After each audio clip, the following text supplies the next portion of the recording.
I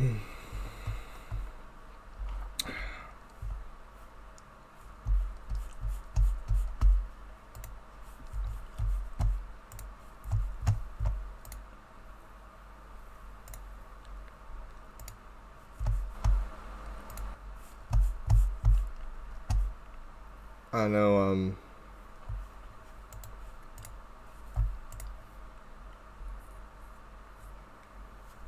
I haven't spoken much about,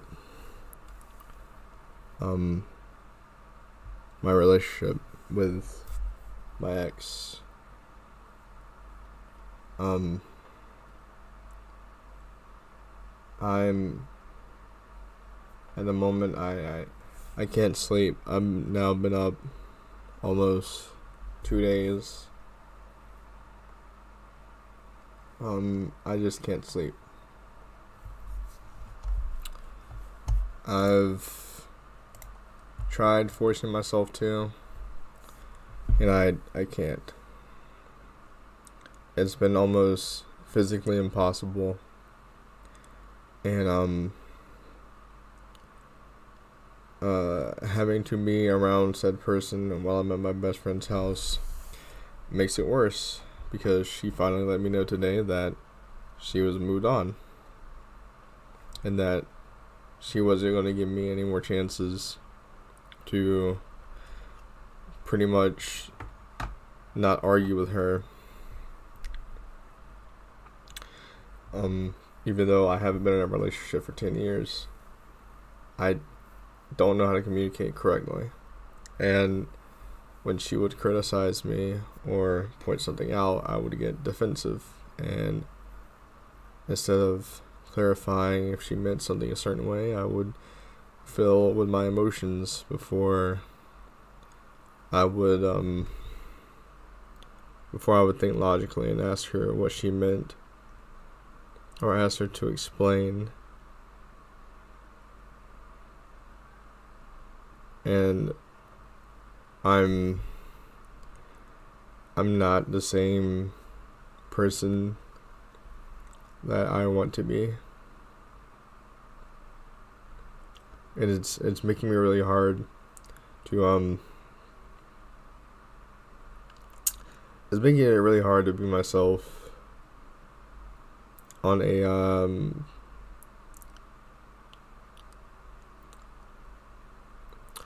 personal level. And I'm trying not to say this stuff without crying, because obviously that's gonna happen. But it's just I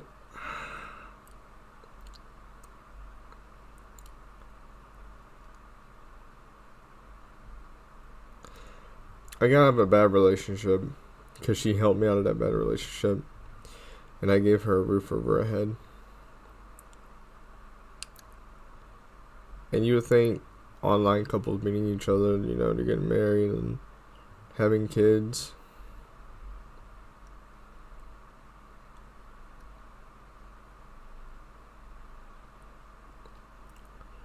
and I wanted that. I'm 25 years old, I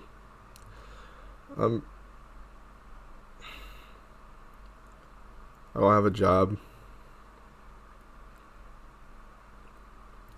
I want to do amazing things, but I'm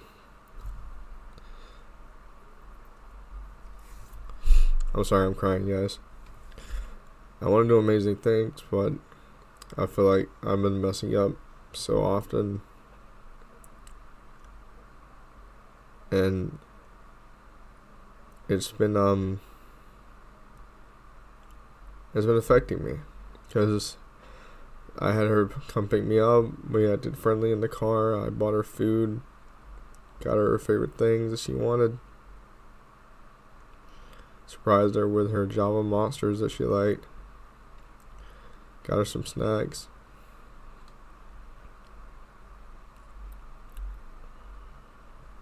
And then Done. Yeah. Mama cooks some stuff. You want me to bring you a plate? What she cook? Ham, mac and cheese, and potato salad. Yeah, I'll take some. Okay. What do you want? All of it.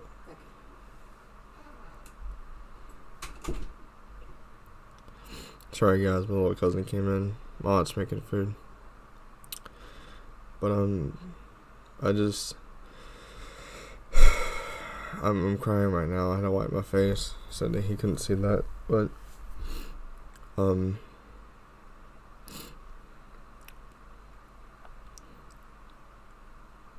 she basically told me that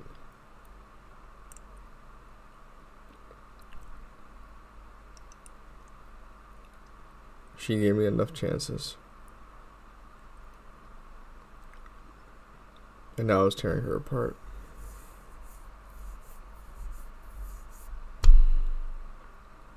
And I'm not a person that's like, I'll never find love, yada yada yada. That's annoying, you know.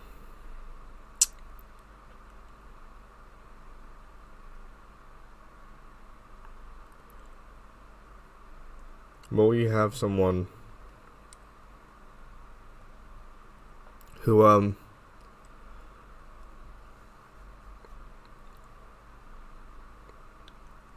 you used to hold your hands with,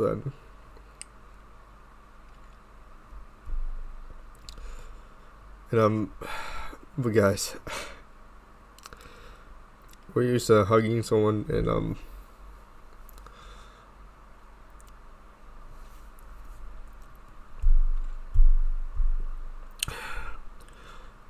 having that physical affection.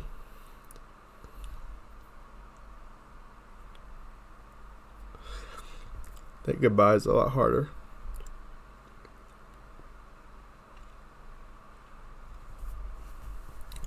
Especially for those who know the stress of me raising the money to get her here.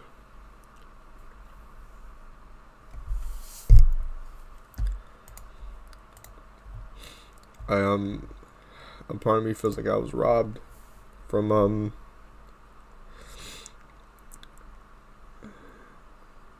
the time that I put into it. It's like I was given this small what if, like, you know, this is what you could have. This is what I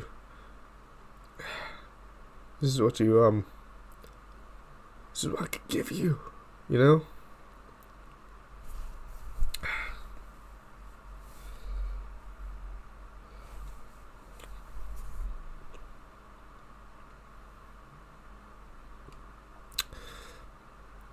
I don't know how to take it. I haven't taken it. It's just when you're spending all day together and you stay for a month with somebody and that's all you know, that's all you wake up to.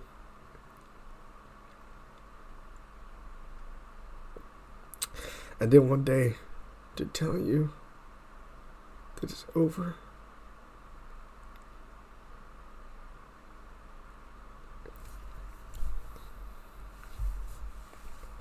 And then those memories of all the time we put into that relationship,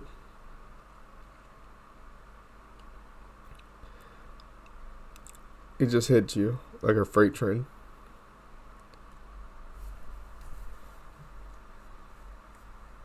It says I hurt the most because it's the happiest I've ever been.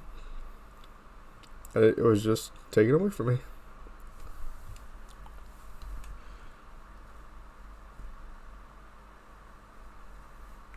They will Shock.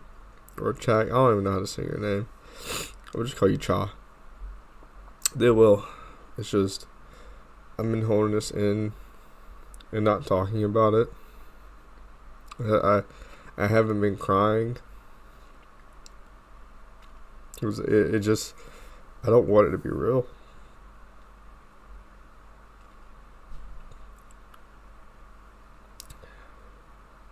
But it's getting to the point to where, like,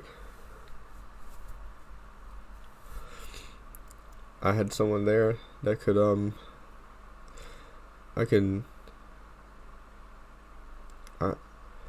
she was there to distract me. She was there to help me, and I don't know where I went wrong. I was giving so many reasons, but I didn't see. Because to me, arguments aren't that important. Like, as long as we get through them and we both say sorry and apologize, they shouldn't matter. But I heard they did.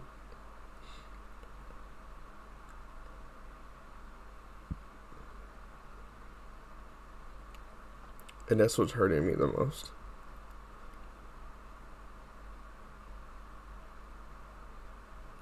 I'll try to, buddy.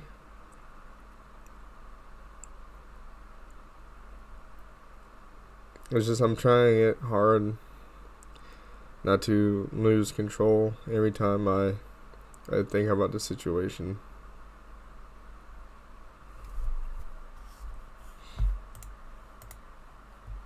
Because I've been by myself in real life for almost 10 years without having a physical girlfriend.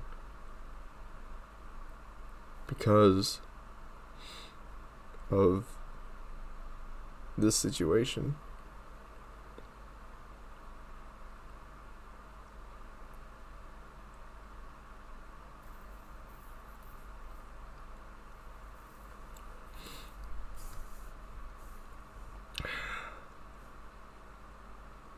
This is what makes me scared to put myself out there and love people.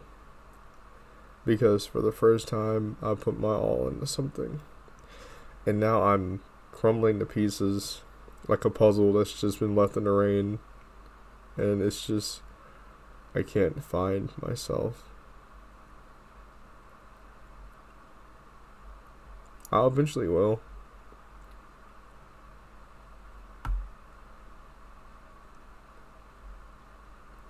But the fact that she's not answering my messages, no voice calls,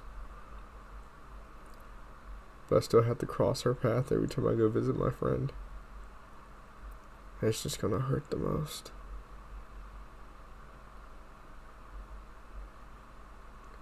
One month.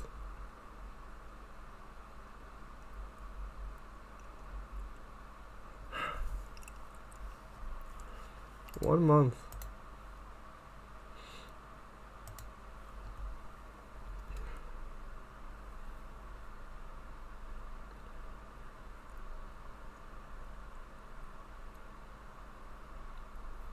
I can't believe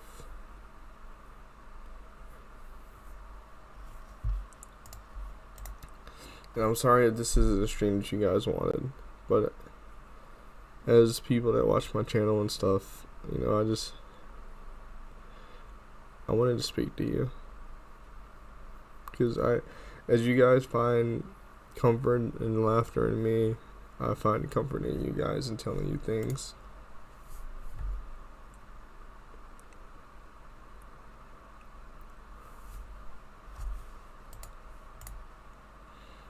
And it messes with me a lot.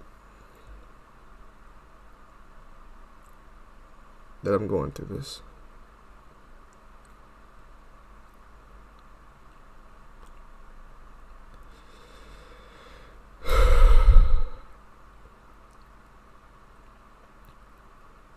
I haven't forgotten the I haven't forgotten the video ideas and stuff like that. I haven't forgot those.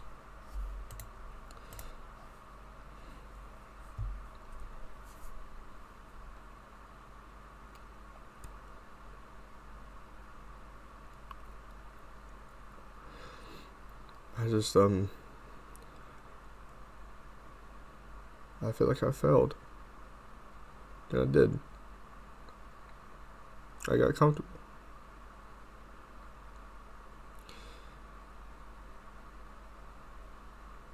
I failed to realize I was losing her.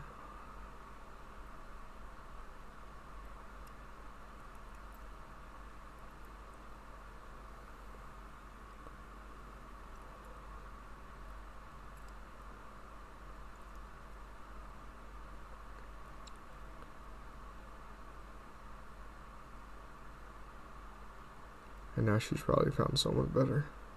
Someone with a job. Someone with a future.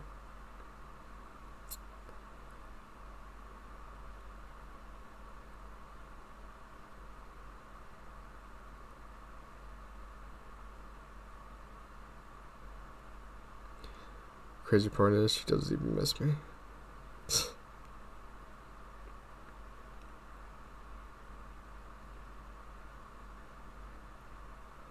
How was this weight on her shoulders?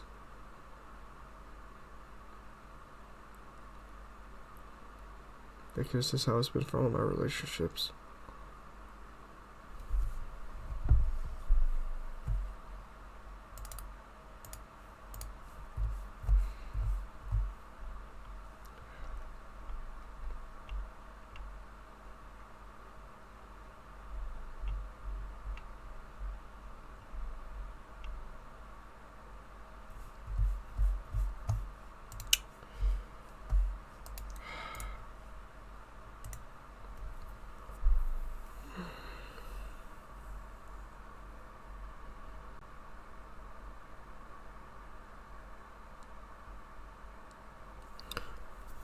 I have no idea what to do now.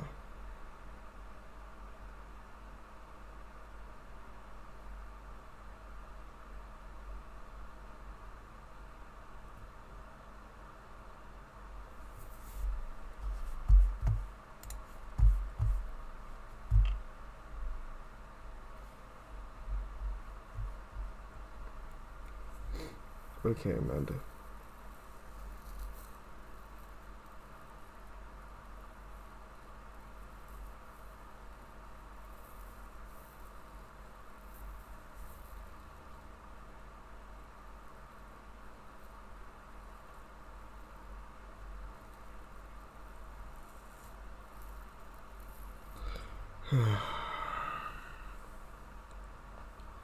God, it feels good to talk about this. It feels amazing. Hey. Hey. Yeah, I'm listening to you. You alright? To tell you the truth, not really. I'm really not.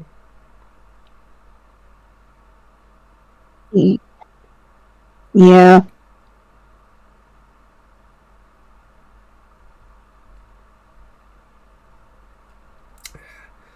I'm tired of pretending that I am.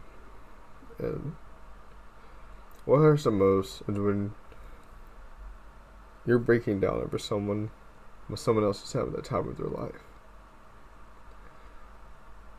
It's almost like you never mattered.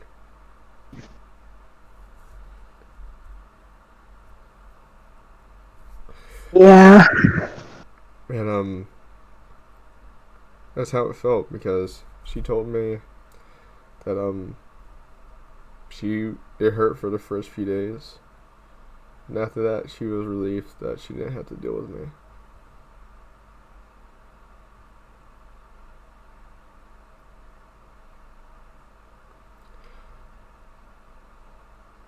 And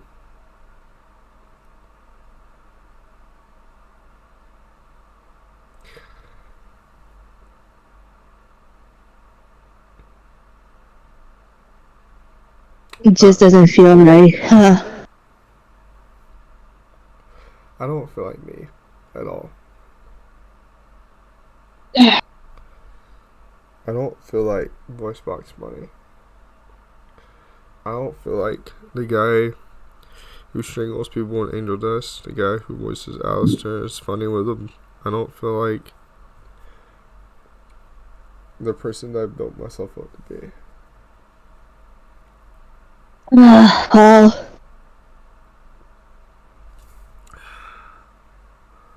I think for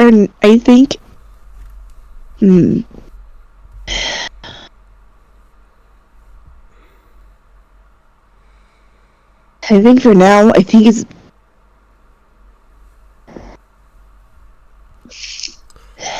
I was giant.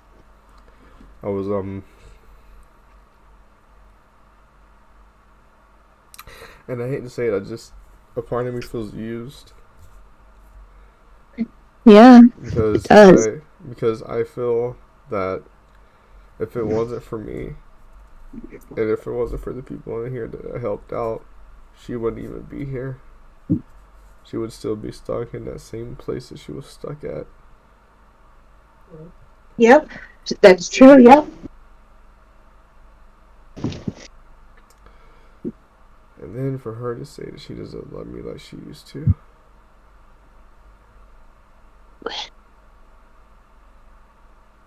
Feels like I'm not a bad person. At least I you're try not not to a be. bad. You're not a bad guy. I just feel like she took advantage of you a little bit. I don't want to sound mean, but I feel like it took advantage of you, of your kindness. I just.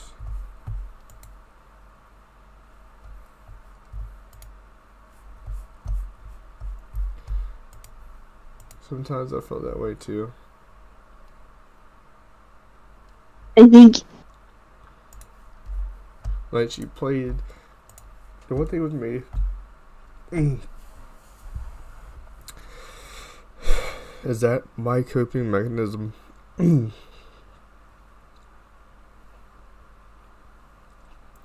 My coping mechanism is playing card games. And she was invested in so many things that I was invested in. And that stole my heart immediately because she was willing to learn the things that I was passionate about.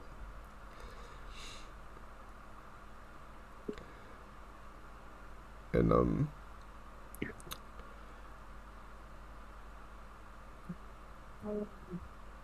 just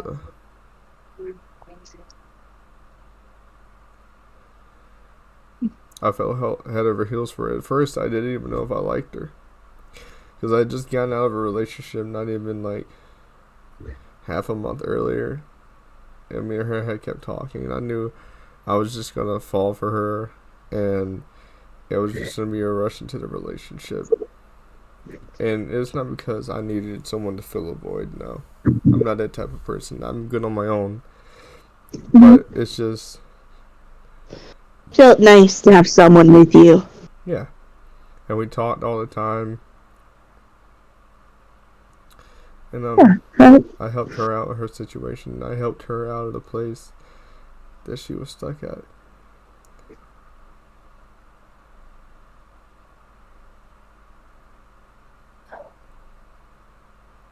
Just, it's hard to be someone without, you want to have comfort and you want to have that relationship, but at the same time, the other person doesn't care at the time that where you really need it. It's not even that, right?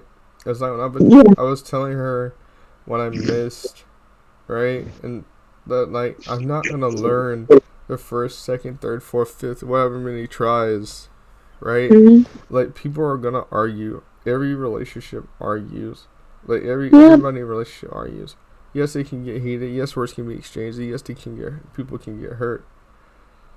But it's all about how you get them back together and apologize and stuff like that for it. Yep. Relationships are hard. They are hard. They are. But it's not like not worth fighting for. And I even made a song for her called Gray Eyes. Mm-hmm. And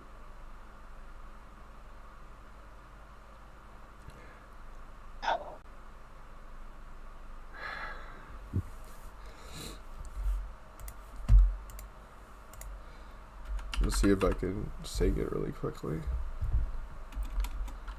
So I'm probably gonna start crying during it, but I don't care. I'll do it after my little cousin comes in here with my food. I think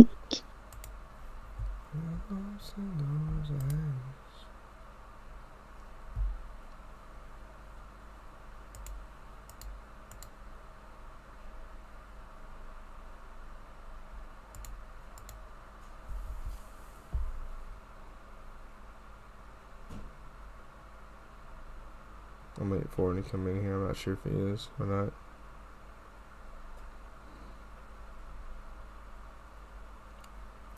Anyways, I he hope. he goes, gray eyes. This ain't a dream I wanna wake up from in the morning times. I realize these moments and these lessons are nothing but these blessings in disguise. We can argue, we can fight, all these crying teary eyes. Don't hold a candle to the night skies in those eyes. What do we do if we ain't fighting? We're in a room holding each other tight. I know love can be a little bit frightening in these times. I got defensive, you get defensive. First we argue, then we're kissing. Love is a mission, and I get lost in those eyes. Love is worth the fight. Gray eyes. This ain't a dream I wanna wake up from after a morning fight. I realize these moments and these lessons are driving us both crazy tonight. We can argue, we can fight, long as tonight I'll hold you tight. Dry your eyes and tell you we'll be alright. What do we do if we ain't fighting? We're in a room holding each other tight. I know love can be a little bit frightening in these times. I got defensive, you get defensive. First we argue, then we're kissing. Love is a mission, and I get lost in those eyes. Love is worth the fight. That's all it was. And like, I wrote it. I stayed up all night writing that song, recording it, and I showed her, and all she said was a all, just like an AW, and then went on to messaging about something else. I think it's a really nice song, though. A lot of people like me would like something like that. I mean, Mom said she didn't put that much seasoning on the cheese. Oh, thank you, man. Oh, this looks good. Try some of the mac and cheese. Tell me if you need some seasoning. Definitely need some seasoning. Yeah, because Mom said she didn't put that much seasoning on it. Let me taste it.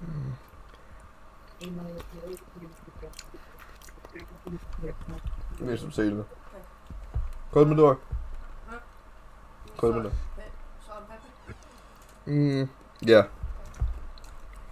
But what were you saying, Amanda? it's I don't know. It's just like it is really hard because someone like me who hasn't had a relationship in like 8 years is understandable about wanting something like that. Yeah. Could you can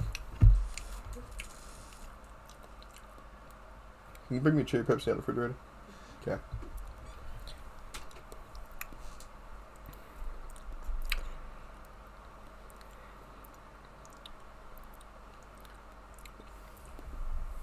Hello, Tian. Welcome to the stream. This is different from my usual streams. Thank you, Pa. I appreciate it.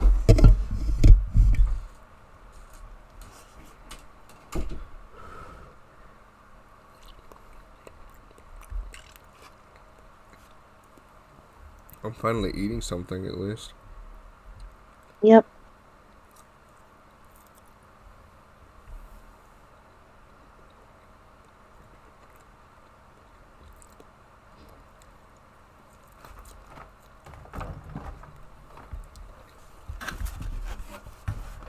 I don't know if I should upload that song to YouTube or not. This is the thing I always think if I'm upset. Well, something in my past make me feel better if I bring it back up. And looking at it again in the future, will that make me feel upset? And bringing all those memories back. And sometimes I say no, because it's really not worth reliving those memories if it's just not gonna make you feel better.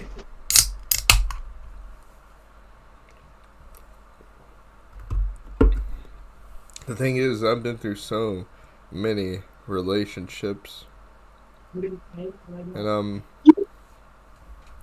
I've had my phases to where like I've been like a VR chat hoe and stuff.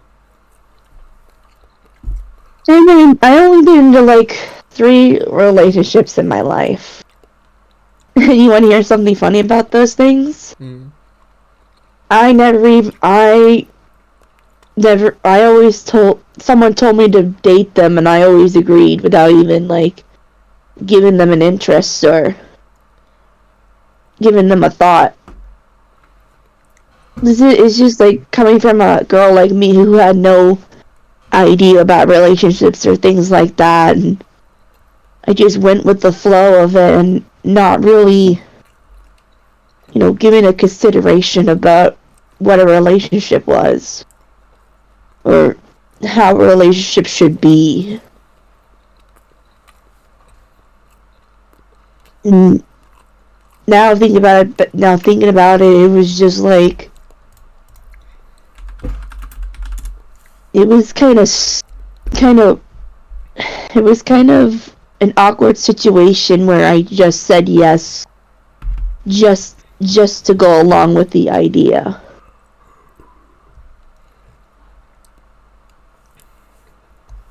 And I never had like a close relationship with any of them. They always felt like friends more than boyfriend material, because I never understood what a boyfriend truly meant, and I still don't want to know what that means to have a true boyfriend, because I can't feel it.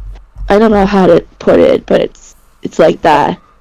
The craziest part about romance is that I've never truly had it. Like, I can say I've been with people, but the thing about romance is, like, with me, it scares me. I now have a fear of it. Because I have never, ever, in all my years, except for back in 2014, have I ever felt the way that I'm feeling right now. And that was when my first ever girlfriend absolutely destroyed me. Because here's the thing, right? It's been statistically proven that males hurt longer after a heartbreak than a female does. And with her hurting only for like 2 days and then able to brush it off and be with somebody else and spend time with somebody else, to me, that sort of makes that statistic very probable. And it's just like, I'm sitting over here crying, putting my heart out to like the stream.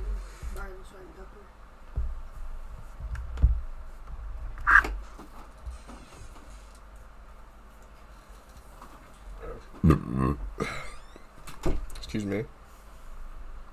Pouring my heart out to people, and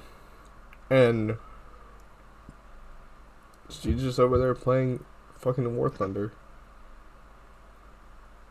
with her new best friend. Why do I gotta be the one that's crying? Why do I gotta be the one that's guttering himself to keep himself from crying on stream? Why does it feel like my heart's twisting like a rag? And she's over there shooting down fucking airplanes and tanks, laughing and getting along with this other person. That's what scares me. Yeah. Is that how can someone not give chances to people? After I sat there and stressed over her room, stressed over getting her there in the first place, I was more stressed than she was. I think that maybe you're angry with her because she never apologized for hurting you. I am angry. Yeah, you have the right to be angry. But I don't want to be, and that's the thing. Yeah, Like the thing is, I'm bad at myself. I'm bad at everything. The only thing I can do is just blame myself because that's what I feel like. I feel like it was all on me. And the thing is like, there's nothing wrong being angry. You have every right to be angry. I mean, she never apologized for, you know, being honest or sincere with you. She just did what she wanted and not give two shits about it. it's not even that. It's just like she was expecting so much out of me for someone who hasn't even been in an actual relationship in years. All of my relationships have been digital. It's so much easier to love somebody and to talk to someone and take care of somebody that you only need to see virtually. And Yeah. it hurt more because, little TMI, like, it hurt more because I couldn't physically do anything sexual with her, and she stopped having any type of sexual interaction with me because we couldn't do it. She started pushing me away. She started like rejecting me, and it went from us like tongue kissing and stuff like that to her even rejecting that, to the point that I was literally building up insecurities about myself, and only when we were breaking up did she admit that that was her way of easing me down so that she can properly break up with me. After the same day that she broke up with me, I was talking to my dad about her, praising her, telling her how I was happy and I was improving myself. Like, my mental capabilities were like refreshed. I was able to think straight.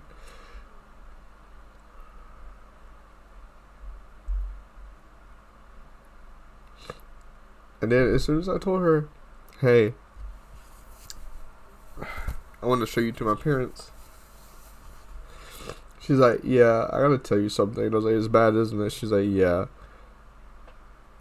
And then she proceeded to tell me that she didn't want to be with me anymore. And it hurts. It's like a heavyweight boxer is punching your heart, like it's a punching bag. That's what it feels like. Yeah. That's not very fair on your end. It's not, because she's not feeling that right now. I can literally read you what she said.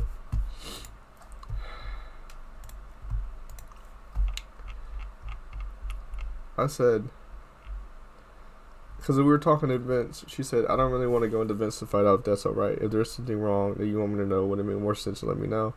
And I said, I miss you. What do you know? And it's destroying me inside. It has been. You mean everything to me, and I feel like I've lost the only thing in this universe that mattered to me. It hurts me so much not holding your hand, not giving you kisses, not giving you affection, not being able to make you happy like I promised. It hurts so bad I can't even pretend to be happy anymore, and people are noticing. I felt for you so hard and didn't even realize it until I had a huge wave of heartbreak hit me, and now I can't stop crying. I still love you so much. And I knew I couldn't play today with... Talking about the Pokemon game. I knew I couldn't play today with a lack of sleep and you on my mind. I know I messed up with the arguments, but I still had good intentions, and all I wanted was to take care of you. And a part of me still does. And she said, I don't really know what to say. I'm sorry you feel that way, but I don't want to get back into the relationship only to try to make something work when it tears me up. Or tears me up. For it to hurt for the first few days, and this might hurt for you to hear, but I feel lighter now that it's said and done. I used to be scared to have a conversation of anything relatively serious or relating to my feelings because there would always be a reason to argue with me. Even if you had good intentions, keeping other people's feelings is part of taking care of someone. I wasn't scared of you physically, but I'm definitely scared to communicate anything. I never understood before, but I discovered why. And after everything I had gone through, I realized I don't deserve to wait until there's change. I don't deserve to be spoken to like that, and I could do a lot better for myself and work on my own feelings.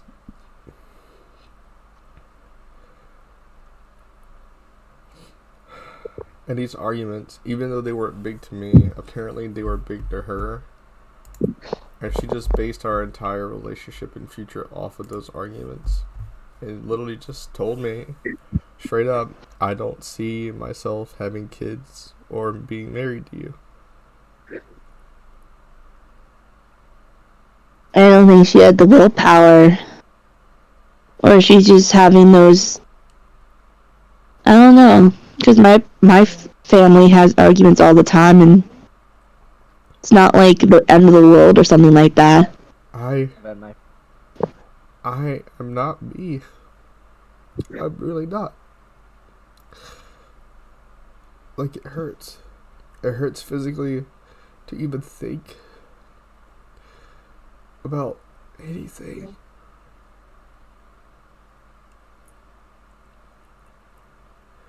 Like, I got on VR chat earlier and I was being me, and I got off. I realized, shit, what do I do that I don't have her to talk to? What do I do when I take off this headset? Do I just go back to looking at my YouTube analytics? What do I do? Because anytime I got off of YouTube, we got to recording a video, me and her would get on VR chat, or I'd be at her place, or my friend's place, hanging with her in her room.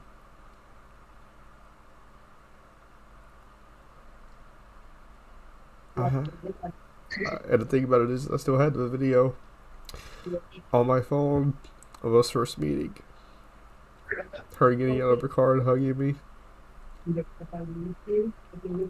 But now I gotta sit back on those memories.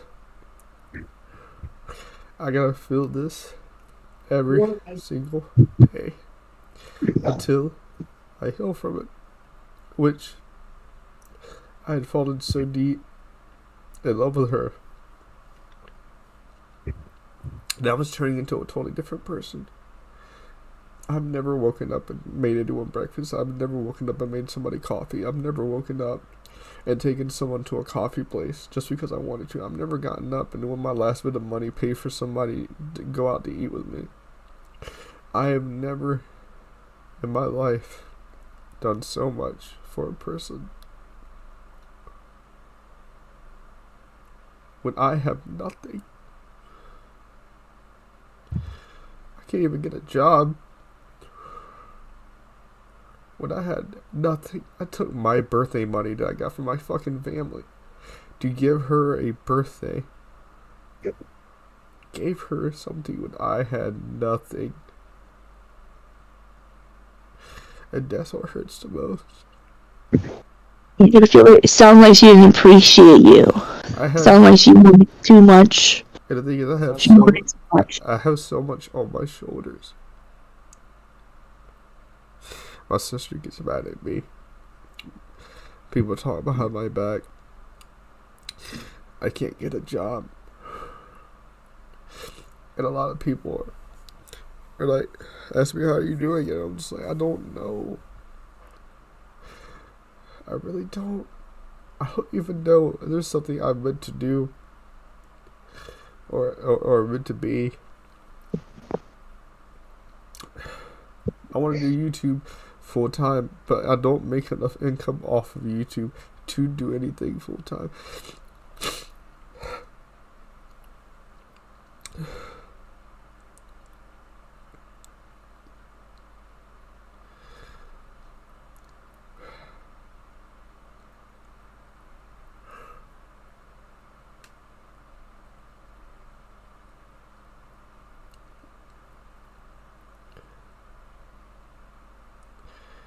My heart hurts a lot. I couldn't even listen to my favorite music earlier. I tried listening to music on full volume, bass boosted, headphones, the whole shebang, and I couldn't even do it. Something that I enjoyed doing way before I even got with her. Couldn't even fucking do it. And now I gotta sit here and I gotta suffer. I gotta sit here and think. Her name is on my fucking VR headset because she wrote her name on it so that it wouldn't get mixed up with my friends. So I have something that's always constantly reminding me of her.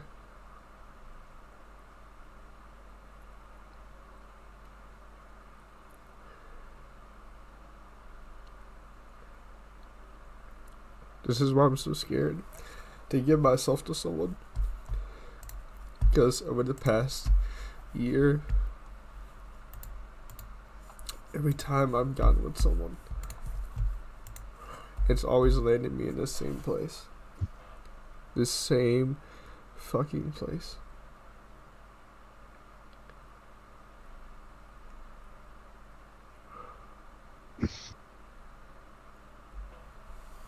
It's not really fair for you. I mean, knowing you for over Yeah. 2 years now, you're one of the nicest people I've seen. People paint me as a monster. They're always gonna do that. And me personally, I don't get it.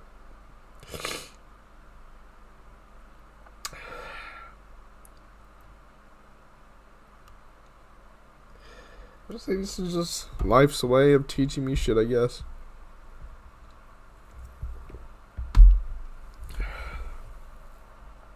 It's just some things that I don't understand people about.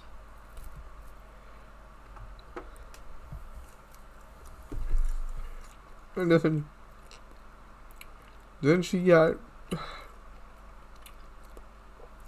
upset because she was upset that she broke up with me and tried to find someone to console her, and none of her friends would answer her. But she got upset because you guys were checking up on me after I told you that I broke up with her. Which makes no sense, because why would you be upset? Yeah, I mean, you were the one that broke it off. And you're the one who asked, like, money to get out of the place that you asked her. And what made it so bad is that she said she didn't want to do it, and in my head I'm just like, then why did you? Why did you? I think you're someone who couldn't handle commitment. It sounds like that. She just couldn't handle commitment. I was nice to her. I was the nicest I've ever been to somebody. I was the nicest I've ever been to any other human being. I stressed. I cried. I lost friends. I gained friends the entire time I was trying to get here.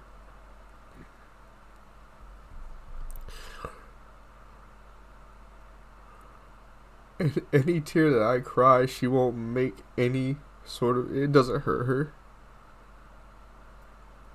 She's already told me it doesn't hurt her.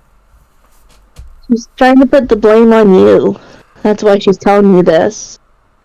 That doesn't make sense. She was like, whenever we would argue, you would apologize and do the same thing again. And then anytime you would compliment me and whatever, all that would be tossed away as soon as we got into another argument. I said, but why? When I say that you're beautiful, you're pretty, I mean it. That's a whole separate thing from an argument. If you throw away all the nice things I say over something negative, it just means I did nothing for you. I didn't get up at fucking morning of the fucking, like, the morning, whatever. I didn't wake up at a crack of dawn to fucking make you coffee. I didn't make you waffles and shit. I didn't use my fucking government money for food to buy you food today. Because you were running low. I didn't treat you with respect. I didn't go to the coffee shop and have your coffee memorized. I didn't put in 100%. This is shit I've never done for myself. More or less somebody else.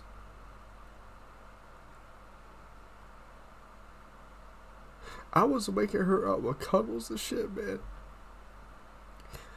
I was making myself open. I was letting my guard down. I was letting her know that she's safe with me.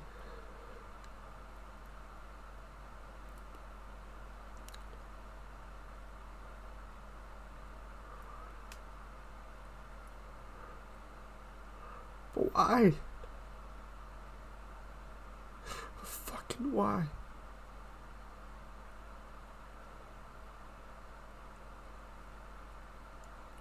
For someone like you really did everything you can, and Yeah. I really hate for you to blame yourself for this. Yeah. I feel like You've all I done can do is blame my fucking self. I slowly, You, I You've shouldn't, done nothing and I wrong. know, but it's it's always, basically your fault. but all of last year, this year has always been my fault. And it's so fucking tired of it. I am.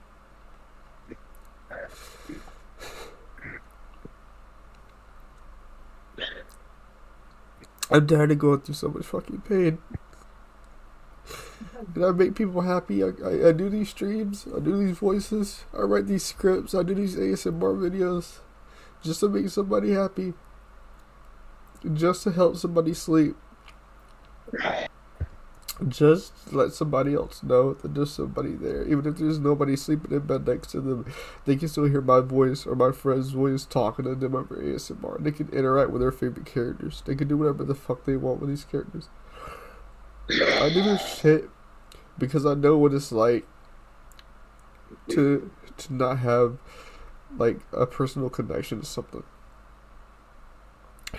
And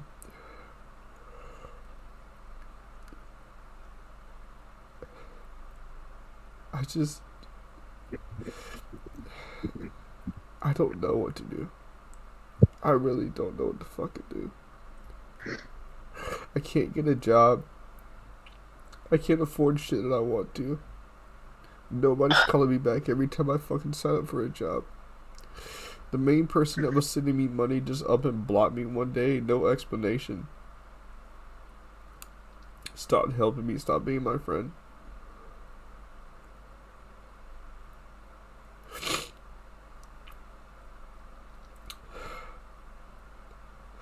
I've lost so many people. And I just keep losing people. And I haven't slept all day. Not a single wink. I tried to. A part of me believed when I told her how I was feeling, that maybe, just maybe she'd be moved enough to say, I'll give you one more chance. I thought I could cry and then just bury my face in her neck and just wrap my arms around her. But I couldn't. And then when I hugged her in the hallway before we started talking about the situation, I tried my damnedest not to burst into tears into her shoulder. Because the hardest part is not the breaking up. The hardest part is imagining that this person's gonna be happy in somebody else's arms. And you'll never matter again to them. And that's what hurts. That you'll be a second thought, or a third thought, or a last thought on that person's mind ever again.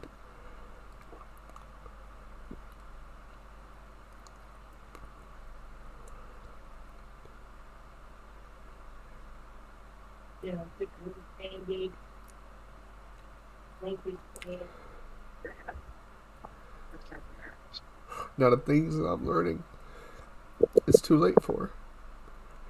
The things I was defensive a lot because I kept feeling like I was being attacked.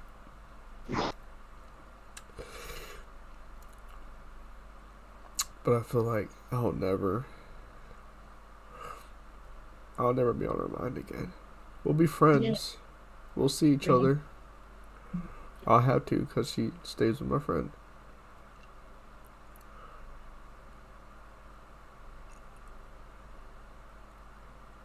Mm. But it just fucking hurts, dude. It fucking hurts. I can't stop crying. I really can't. When she first told me that she wanted to break up with me, I had to stop watching South Park because that's what I was doing at the time. I go to my room.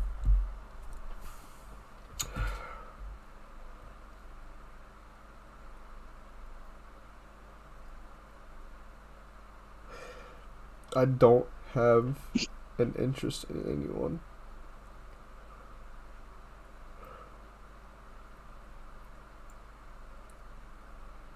I'm still gonna do my YouTube streams. I'm still gonna do my videos.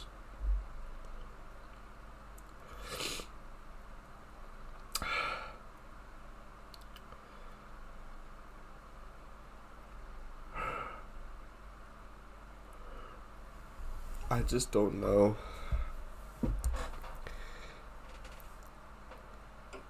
what to do when that headset goes off and I'm sitting in my room. I'm on my phone.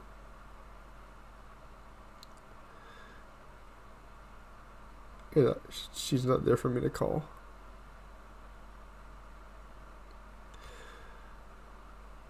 She said the only thing that will change is that I won't be able to kiss her. Yeah, right. I don't think not uh, that's not the smart way to talk. Come on, Mal. Come on. Oh, I just feel so bad for you right now. All the stuff you're going through, it's not fair for you. Yeah. Even I don't understand why most people usually act like the way they are.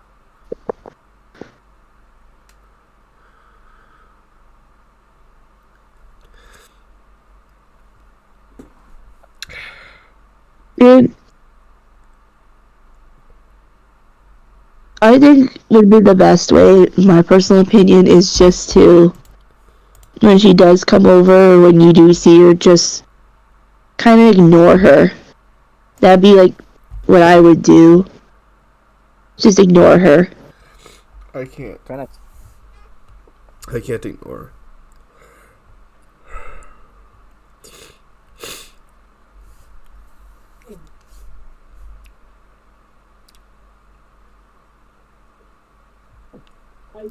I'm even struggling to swallow. It's just I can't. I don't even know. I don't even know what to do anymore. Do you have family nearby? My family has nothing to do with me. My mom stays 30 minutes away. My dad has a trucking business and he's been stressed enough already because something's wrong with this big truck he uses to work. And I don't want to put my issues onto him. Hell, I told my aunt earlier that I broke up with my girlfriend. She didn't even respond to me. Left me on red.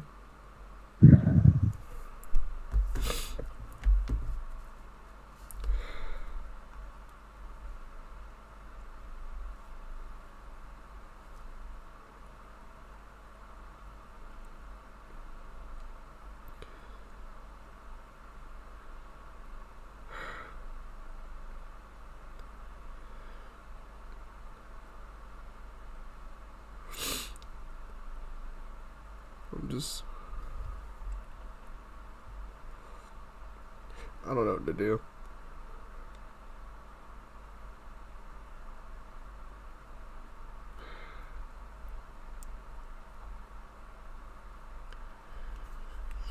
I'm looked at stuff that I can do from home. I'm looked up jobs I've had experience in. I've done so much in so many fucking areas. Music economy just sucks nowadays. It really is. I don't understand why people don't want to hire you. I think I mean, it's because I have such a long work history. I remember, like, no one wanted to hire me for like 3 years. That was stressful. It's stressful to me because my sister is struggling.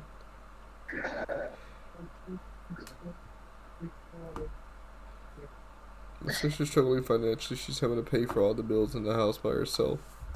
And I can't contribute because I don't have a job and it's stressing her out, and therefore she takes it out on me because I can't help her.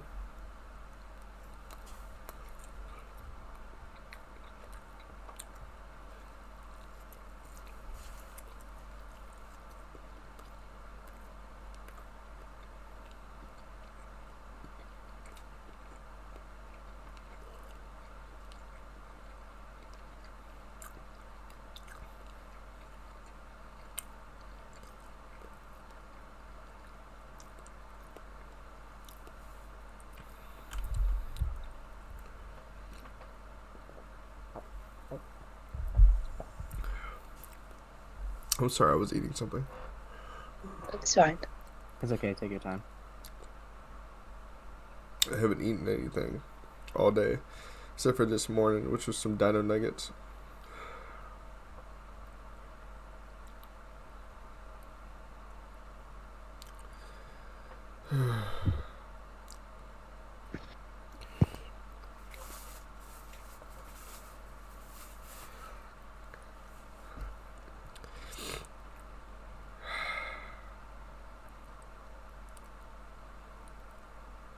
She's probably not going to talk to me because I took her headset.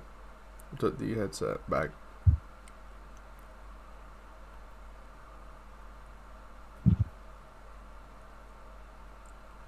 Sure, Maria, I don't mind.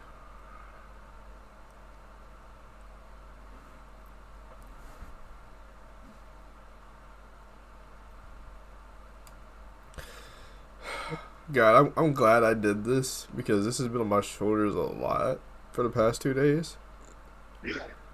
And I haven't been able to. I skipped out on a Pokemon tournament. I don't do that. It was the first time I've ever done that in the past 5 weeks. When people wanted me to go, I refused because I would have been. I'm already sleepy. I can't sleep. Like I've drunk literally no monsters. I tried sleeping early this morning, couldn't do it. Tried sleeping in my friend's bed, couldn't do it. Put on rain ambiance, couldn't do it. Put on my own ASMR, switched to other ASMRs I like, couldn't fall asleep. He even left the room to go mess with cards so I could try to go to sleep without him being on his keyboard and stuff. Talking about my friend, I couldn't sleep. I went all day, and it's all because in my head all last night was why. Yeah, like even right now, it's just like I can't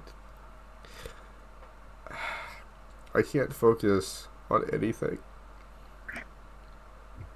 I'm sorry. And I know I should.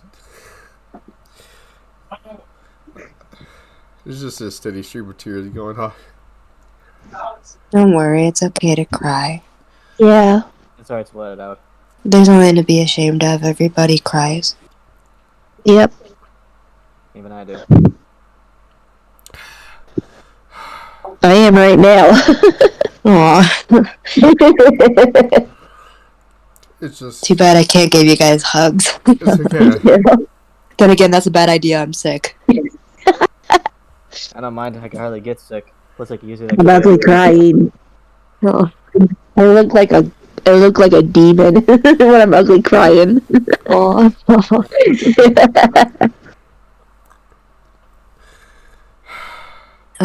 But buddy, I mean, I know about, like, obviously, your breakup, and, you know, I wouldn't know what that feels like because I've never been in a proper, serious relationship before.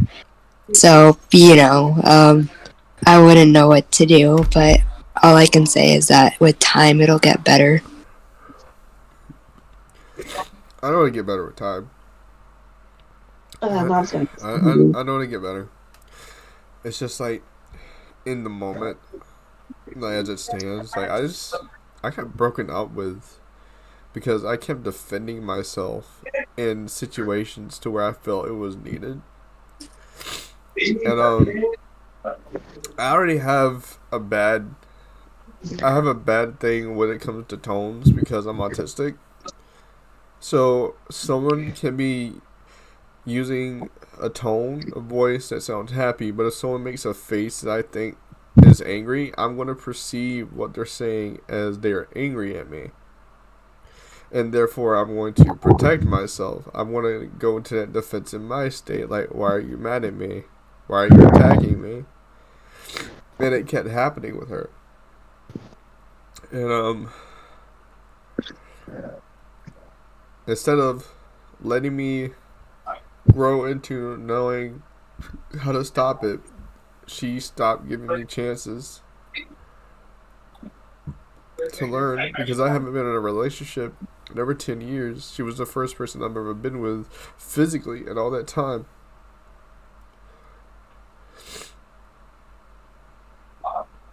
Like, she stopped wanting to kiss me. She stopped wanting to hug me. Like, she pretty much pushed me away until she realized that I kind of knew she was gonna break up with me. Mm. And it just got to the point where she threw me away. Said, I no longer want you.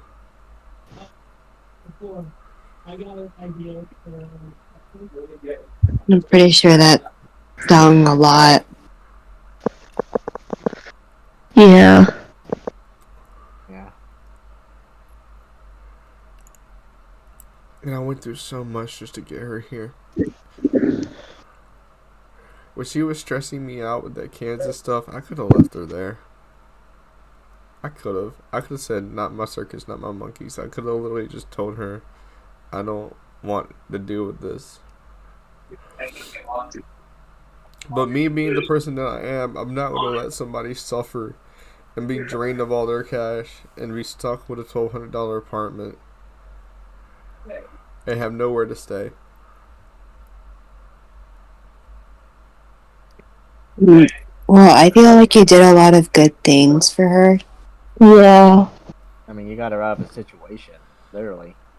I don't think she was very appreciative afterwards, though. I mean, did she ever like come with you with that concern, or did she just like No, not say anything? She talked to me about the defensive thing, but not in a way that was like you're supposed to communicate, which is this entire thing was about us communicating. And she would get mad at me because I would get defensive whenever I think she was attacking me. Mhm.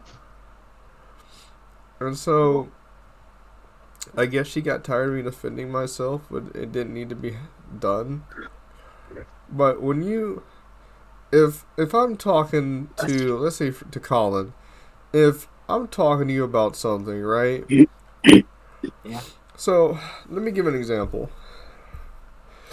One of our arguments was let's see, what's a good one? This is gonna sound dumb to you guys. So one of our arguments was I was being playful with her and I didn't know it was her time of the month. So I picked her up by like her waist and I threw her over my shoulder and I like playfully like put her on the bed. Well, it hurt her, but she didn't say anything. Well, she told me to close the door, but by that time I was already in the bed, right? And I was like, why don't you close it? Because I thought we were still being playful. And she was like, no, you're the last one up, go close it. And I was like, well, you're closer. I was just being, playful. I was going to do it. And then she gets, like, defensive. She's like, you know what?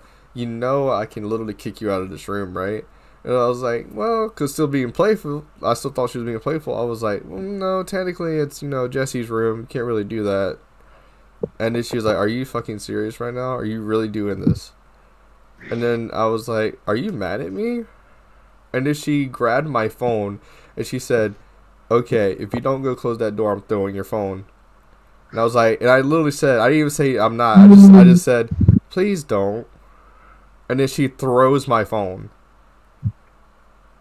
Wow. And then That's not hold on, let me finish. great. Let me finish. And then when I go get it, I'm already ticked off that she threw it. And then I come back. No. I didn't even close the door. And I said, you know what, for that I'm not closing the door. And she's like, are you seriously going to be right now? I said, you threw my phone.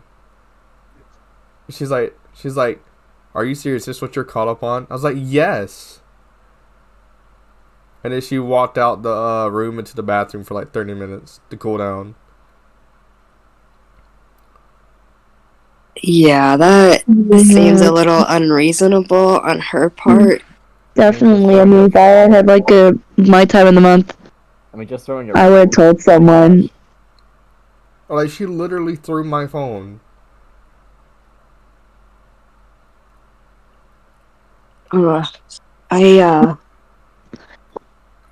mean, you didn't know, and I mean, I feel like she was being a little unreasonable. And Yeah. And then another time, right? I was about to get up to go to my favorite hobby shop, And I said, hey, hun, I don't mean to wake you up, but I'm about to get to my hobby shop. And she goes, oh, can I join? I can bring my laptop. And I said, sure. We get there. My friend Kaylee comes up. She's like, hey, I didn't know you guys were going to be this early. She looks at me and says, yeah, I was kind of dragged along when I didn't want to be. And I was like, what? That does not sound like a good relationship there. Here's the thing. She was being playful, but she didn't make that obvious. She didn't make it like an obvious thing. I was like, what are you talking about? You were not dragged here. You literally told me that you were coming. So everything's okay. I go to play a few card games, and then when my friends named Kane come in, and then he's like, yo, you want to play a game of Digimon, the card game? And I was like, yeah, I'll play Digimon. I have my deck with me. Why not? So after we get done playing, I said, yo, before we play again, let me go check on my girlfriend. I go back to where she has her laptop set up. I said, hey, are you okay? She's like, I'm just worried about my room, the situation with Rick and Jesse, and it's getting to me. And I was just like, well, we can't really force it out. It's not really Jesse's fault. We gotta wait for his roommate to move out. I know he's being a jerk. You want your room, whatever. I understand that. She's like, also, you dragged me here today, but all I want to do is spend time with you. I was like, well, you didn't tell me that before we left. She was like, yeah, I did. I did tell you before we left. I was like, no, you didn't. All I literally asked you was, can we go to Hit Point? And you said, sure, let me grab my laptop. I didn't ask if you wanted to go. You volunteered yourself to go. And then she got mad at me and started to, attack me for it. And she was like, no, I literally said it before we left that I wanted to spend time with you. I was like, no, I would remember something like that because I wouldn't be here right now if you had said you wanted to spend time with me. And then she proceeded to argue with me. And I was just like, you didn't have to come. And then she got mad at me for saying that. And then she made me walk to my friend's house. Dang. She's like, okay, if you're going to act like that, you can just walk. And then I proceeded to walk to my friend's house. Damn. And then get this, right? So, as I'm walking, I decided to sit at a picnic table in a park that's adjacent from my friend's house. And I sit there, and I'm waiting for her to pull up. And I'm watching the cars go by. It's like 15 minutes. She finally pulls into the house. She sits in her car. She's texting me via Discord about how she feels and stuff. Like, she's crying. And then after a while, she's crying as I approach the house.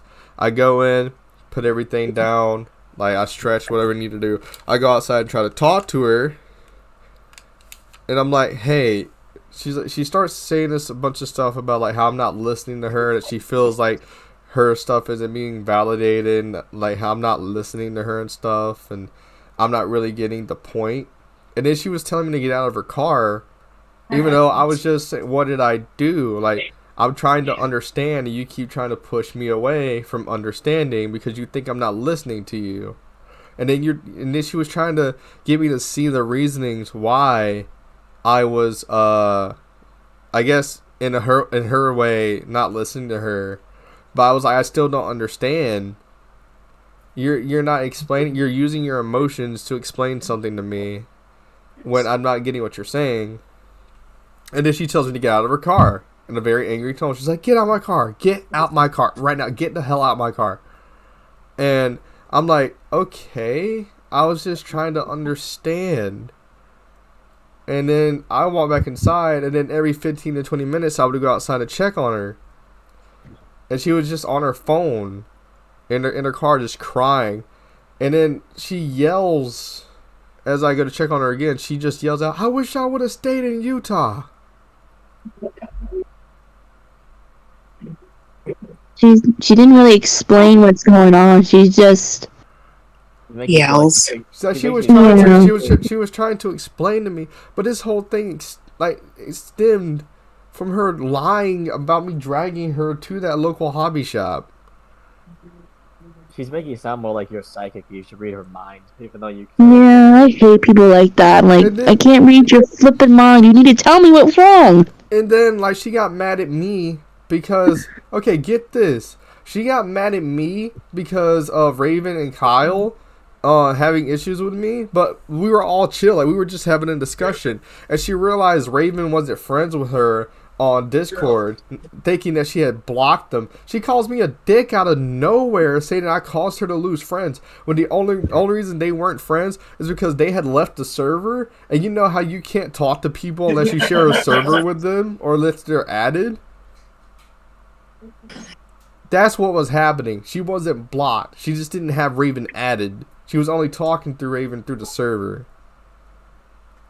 I feel like what's happening is she's like kind of blaming you for stuff that isn't like your fault at all. Like it's out of your reach. You can't do anything about it. Yeah, do not explain things like if she's on her period and you're her boyfriend, I would is like, hey, I'm on my period. I really don't want to play this game right now, and then that would be something that would be like, yeah, okay. And then, but she didn't explain anything. She just like demanded things be done this way. And there's more arguments we've had. I'm trying to think of some more that we've had. Oh, over food. So, like, yes, over food. Okay, so we had a small disagreement about what to do with my EBT or my food stamps whenever they came in. Because, like I said, I'm getting money from the government in order to afford food and stuff, right? Mm-hmm. So I told her, we could split it in half, right? $159, because I had $318, right?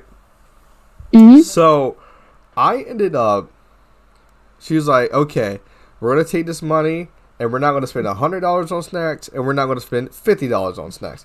Okay, so normally when people say that, what is your first, like, assumption? When someone says, we can't have this and we're definitely not having this, what are you going to think? We can't have it at all, right? Yeah, definitely. When she said that, I kind of got PO'd because I was like, first of all, this is my money. If I want to buy $100 worth of snacks, that would be on my side anyways. Why does that concern you if I buy $100 worth of snacks? I hate people when they tell me what to do with my money. I'm like, shut up. This is my money. I can do what I want. Responsibility over my part of the money. Yeah, so I don't think she got that. But she literally, she was like, I was like, why are you trying to tell me what to do with my part of the money? Like, you just said that we can't get snacks. She was like, no, that's not what I meant. I'm just saying we're not going to blow $50 on snacks. And I was just like, but it's my money. And she does this. And now that I think about it, it's kind of manipulative. And I didn't really think about it. She said, so is it your money or our money? It's your money. You're not married yet. That's just the thing. She was like, because if it's your money, then I'm just not going to worry about it. You can just keep it. And I felt like when she said that, now that I'm thinking about it, that's kind of manipulative. Yeah, it is. That's why she's very toxic. And I'm now noticing this as we're talking about this.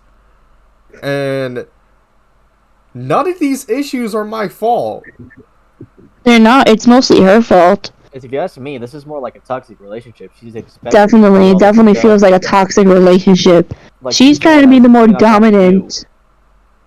She's trying to be dominant. She's trying to be like that girlfriend who you would listen to or question her. Hold on. Because our first time going grocery shopping, we had, I think, $100 from my friend Jesse's EBT. And when we went in there, I was telling her things. Because my friend's house was not very clean at the time, right?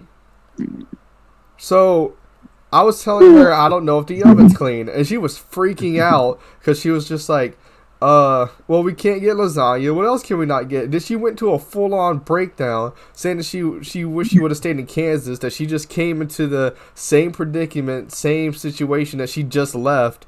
And me sitting there, I gritted my teeth.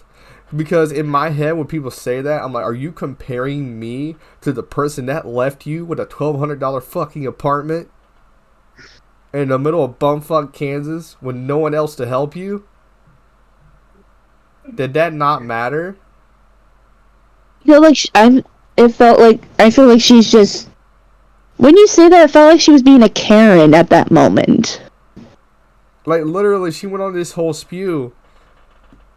Like, I did everything right. I cuddled her. I did stuff for her, like bring her breakfast and stuff.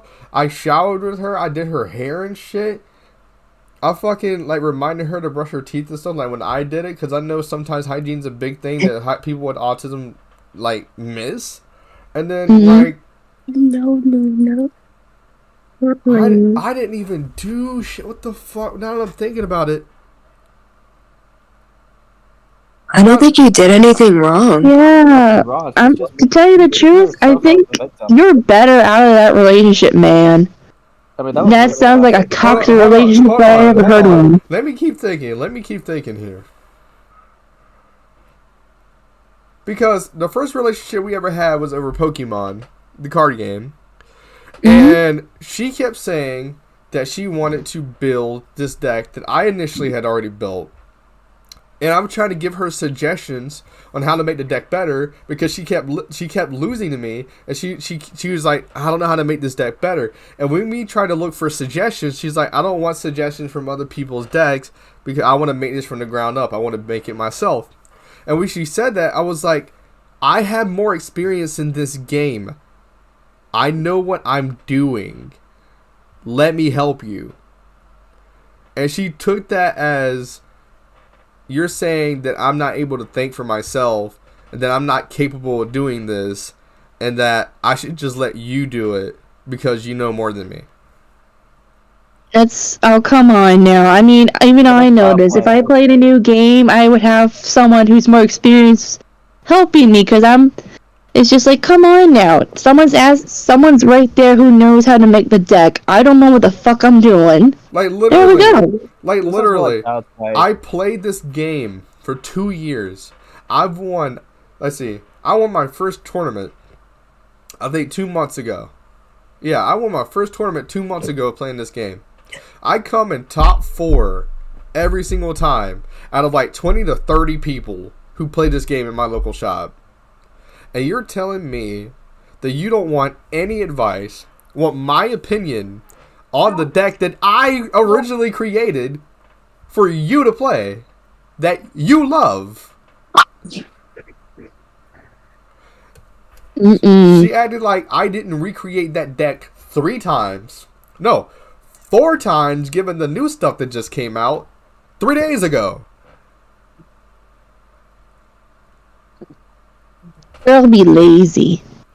That's just stupid. Like, the acting and the fact that you know and She's entitled, my goodness. it's child's play if you ask me. Bro, I was convinced. And then she said, I tore her up to tear her down. And then she said, this is the cycle of abuse. Look it up. And then she went through her door and closed it. No, it's not. I'm not gonna abuse my ass. She said, oh, come on. Hold on. Hold the fuck on. I'm pissed for a different reason now. You should be pissed. You should be. This is ridiculous. Wait, what's it this time? I want to hear it. I just got fucking manipulated.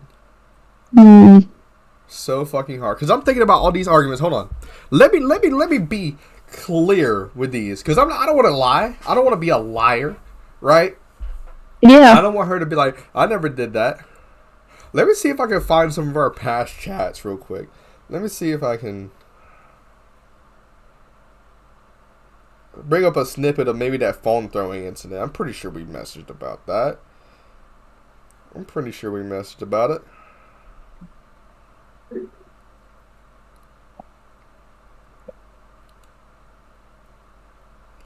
Let's see here. Damn it.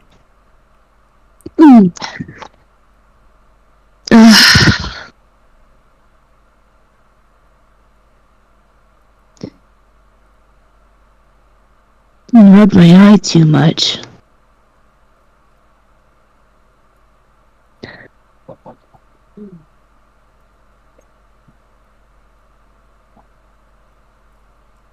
On a literal second is the last time that I ever seen her before she broke up with me. Hold on, something's going upstairs. Hold on. Something happening.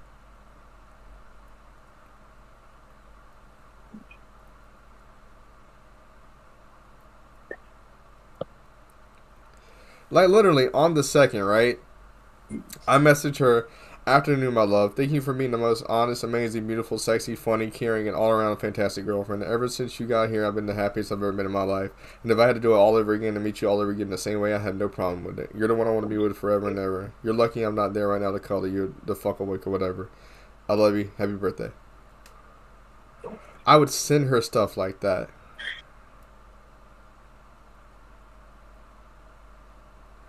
And then here.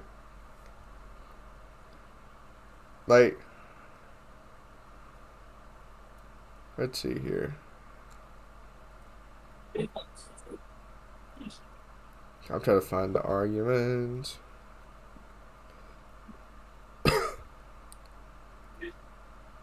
We gotta go check on something real quick. Alright.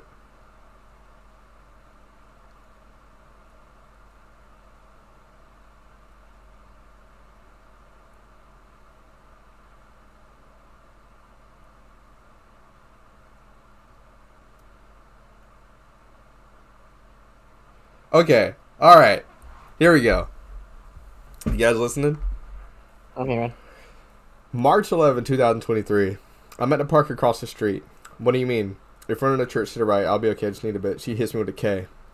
I say, I apologize if I don't remember things, but I think maybe you're taking out irritation on me that you don't mean to. And I'm not meaning that in a bad way. Also, you're still in the car. I didn't see you get out unless it was a blink and I missed it. Ordeal. She said, maybe so. Talking about the irritation. But it's the fact that every time I bring up something, I'm either wrong or there's a reason why I shouldn't give a damn. It really bothers me that happens every single time we argue about it, no matter what it is, what is happening. Like, everything I am saying isn't even being considered. It literally feels like you can give less of a damn what I'm expressing to you because it's got to be your way. It's frustrating to try to talk to you about things when my response to reminding you that you said we spent some time with each other at home is, that's what we do anyway, I'll go crazy. Yes, I'm still in my car because if Krista isn't there, this place is going to smell like fucking weed, so I'm camping in my car and having a fucking mental breakdown. Which is what she meant by the, We're going back. my friend's roommate was there. And I said, I don't know what to do, hon. I'm trying to understand why you keep saying my way, because every decision you made, even if I have an opinion on whether I think it's wrong or not, you get angry and then I'm forced to go along with it. She says, why have you been forced to go along with it? Enlighten me on a decision that I made that I forced you to go along with. I said, okay, let me explain this. You wanted to stay at home in case Rick and Jesse spoke to ensure Jesse spoke to Rick. No matter what I said, all you did was insult me and put me down for simply saying I didn't want you to go back even though nothing happened.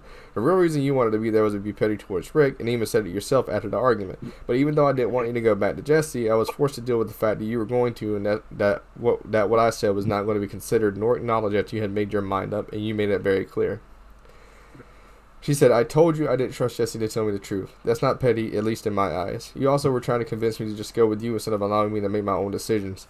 This guy had weapons in his room. Oh, Jesus. Wait, what now? What kind of weapons? I'm talking Yeah, shotguns, rifles, knives. What the fuck? This guy, literally, we had an argument with this guy. And I almost got to a fight with him. He literally broke a calendar in half. Like the dude literally he was being real violent. And I had a recording still on my phone. Wow. And that's the reason why I didn't want her to be there by herself. Because what happens when he goes off and hits her and I'm not there? That was the whole reason I was doing that.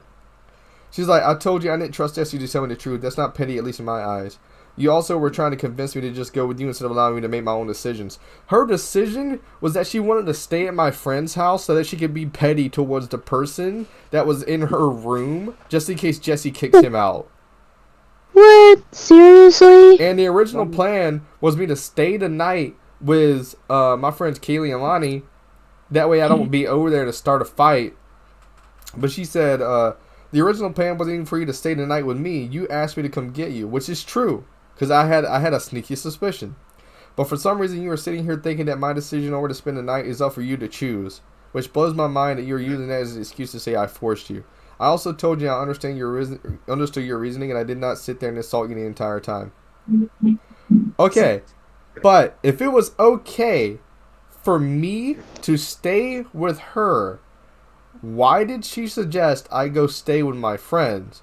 Also, why did she get upset that she had to come pick me up, even though she literally says here, for some reason you are sitting here thinking that my decision on where to spend the night is up for you to choose. Which blows my mind that you are using that as an excuse to say I forced you. I also told you I understood your reasoning and I did not sit there and insult you the entire time. But Honey, I'm gonna say this. I'm happy you're out of this relationship.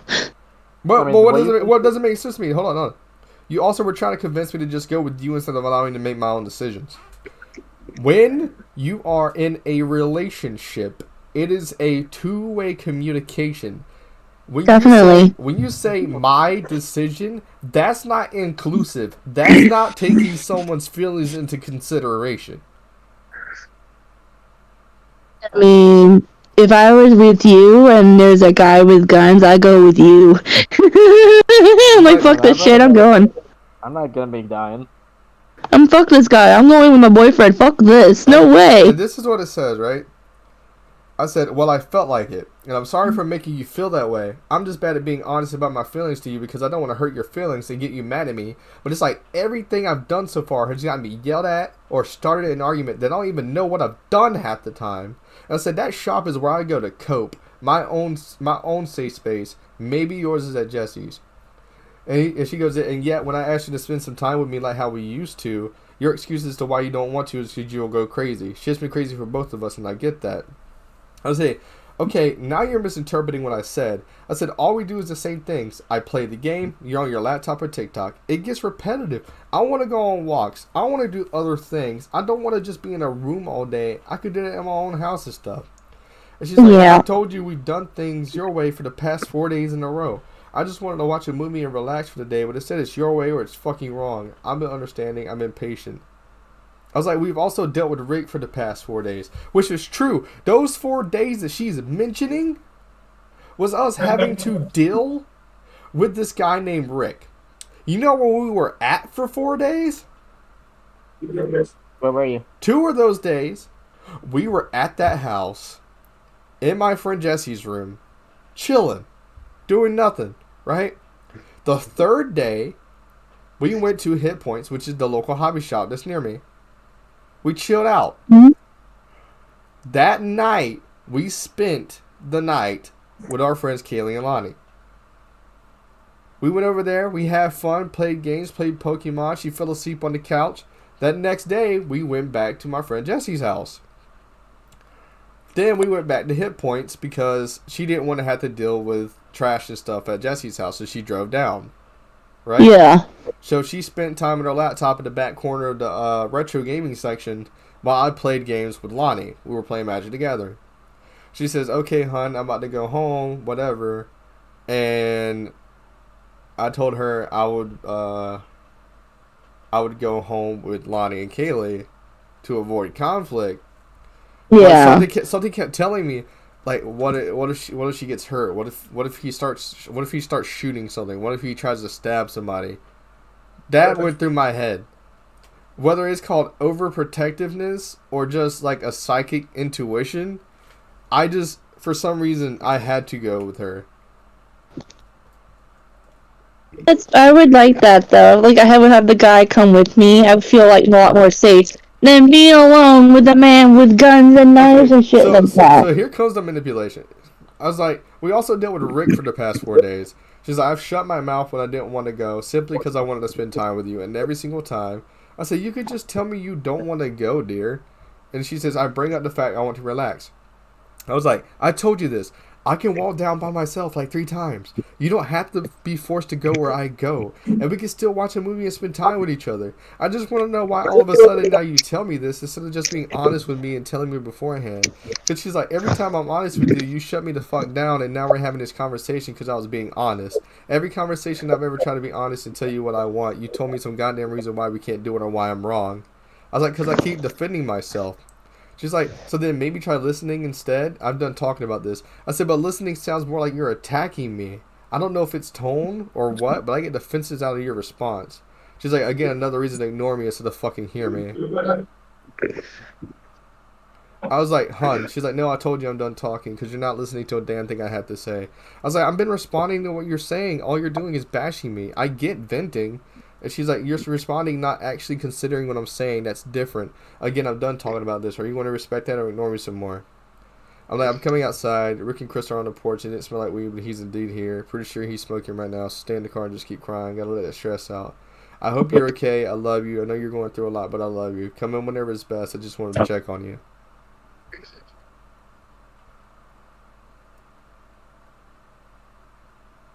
Mm-mm-mm. Their girl be crazy. She is just. I don't even know what to say. I took her to the hospital when she was having a UTI at 4 o'clock in the fucking morning. What's a UTI? It's a urinary. Yeah, what's them? It's a urinary tract infection. Oh. When she was in pain, I could have let her suffer, but she was in pain. Bitch be crazy. Hold on, I'm gonna see if I can find another instance here. All this time, it feels like she just used you, and that's not even. That's Definitely. stupid. This is not good girlfriend material. This is like, No wonder she's got into so many breakups because she was trying to manipulate people to do what she wanted to do, and when they yeah, said no, she man. was pissed about You it. basically dodged a bullet. Man, I am so happy for you, man. You should be dancing. You should be dancing on a cloud right now. Because you have that girl away from you. Yeah. Part of me still. Part of me still feels. It hurts still, in a way. But you know what? You're too good a man to have someone being having you bashed like that. You deserve a lady that actually likes to spend time with you and not giving you lip because, you know, some bullshit reason.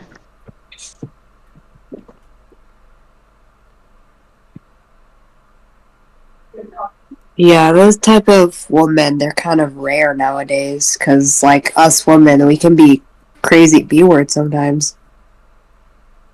Yeah, we can be crazy B-words, but women like us, we're rare. There's actually more bitches now than there are good women. It sounds more like Yeah. Bella in your life, if you ask me.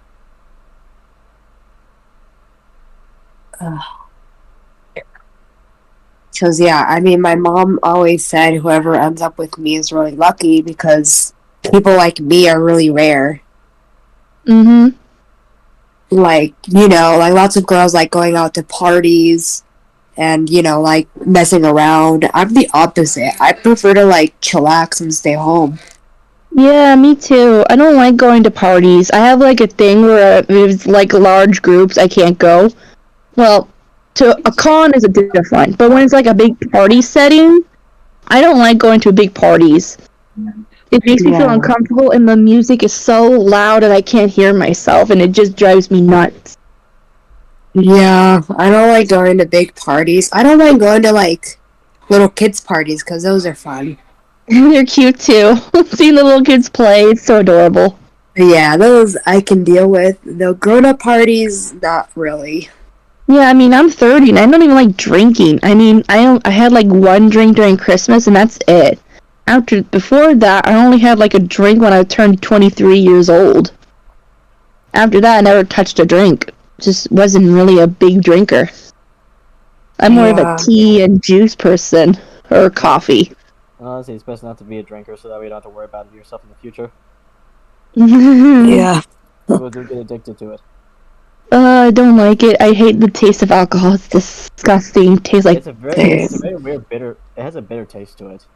oh Yeah, I've tried it before. I wasn't old enough, but my dad basically tricked me, and it was Oh. disgusting. You know what my first drink was? What? Beer. Yeah, I Budweiser. think that's what my dad gave me. I don't know how old I was, but I was young, and my dad told me it was orange juice. I tried it, and it was the most disgusting thing I ever tried. My papa gave me some of his drink. My mom was not happy with them later on. I remember trying champagne at one point. It tasted so bad, and that's when I first turned 21. I mean, they're making non-alcoholic beers, I think. I tried that. That was still nasty. It's gross. Oh my god. Even though it doesn't have alcohol in it, it's still disgusting. Like, It's just what? I mean, I still want it to taste the same. In all honesty, beer either tastes like burned rubber or dish soap. Could be both. Yeah, I don't get why people like it. Oh, I don't know either. I also tried those Pepsi Peeps that my family got today. They tasted awful too. Oh, the Peeps drink. I actually had that. That was actually pretty good. I like that one, but I don't know why. It just had a weird aftertaste. yeah, that's true. But you know what? I only had it once, and once was enough.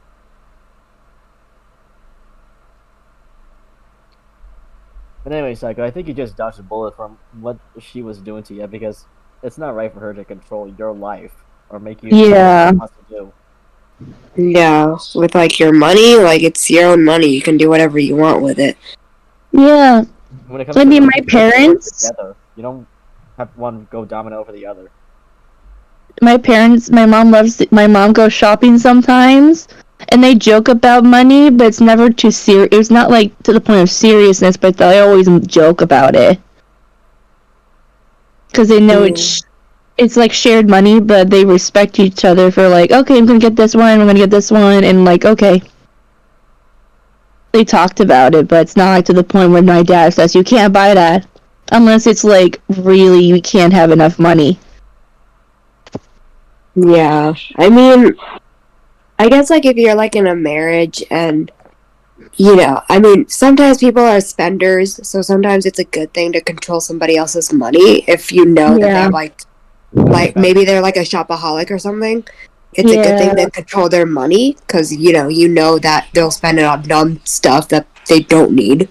I to my grandmother because she would spend money on eBay stuff, and we had to literally control her. It was that bad. Yeah, I'm a bit of a penny pincher, so I save my money unless I really, really want something. Yeah, same here. I mean, you can call me Mr. Krabs. People call me Scrooge. so now, I'm talking to my aunt because she finally responded. She's like, "Oh no, what happened?" And I told her the truth. I told her everything. How long is that text? Long. Oh dear. Oh boy. You might want to send her the text that you have with your ex-girlfriend. I mean, with me, I'm very, very, very penny pinching. I've been collecting like a manga series that's been out of print since 2001, and I found one of the books that was supposed to be like $300, but I got it for $50. Here's the thing, right? So I'm sorry to interrupt you, but it's just something I want to do. Like, I want to do YouTube as a full-time thing. I really do. Yeah. It's the only thing I seem to be good at. I've tried job after job. I've worked in warehouses. I've worked in mattress warehouses. I've worked for Pepsi as a merchandiser and a driver. I tried truck driving. That didn't work.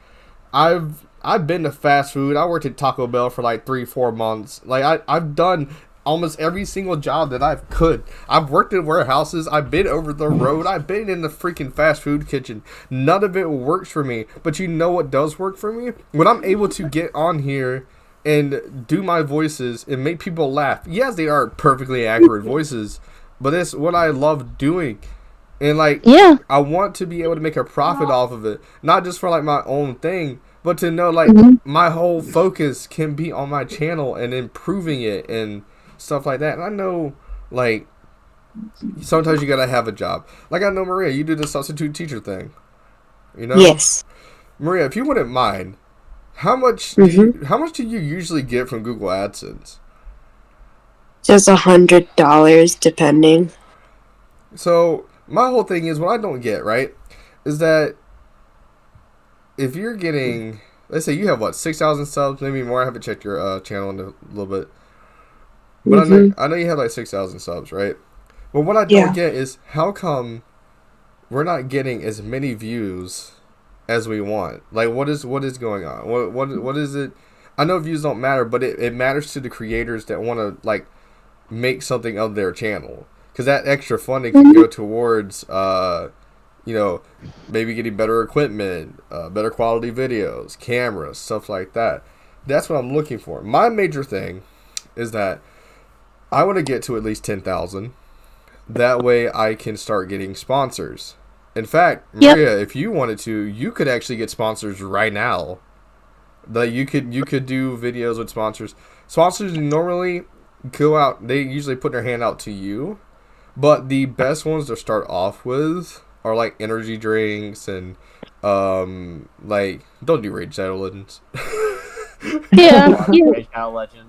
If I ever go watch a theory video from Maria and she goes, "Hi everybody, before we get to this theory, I want you to know about this amazing game called Raid Shadow Legends." If I ever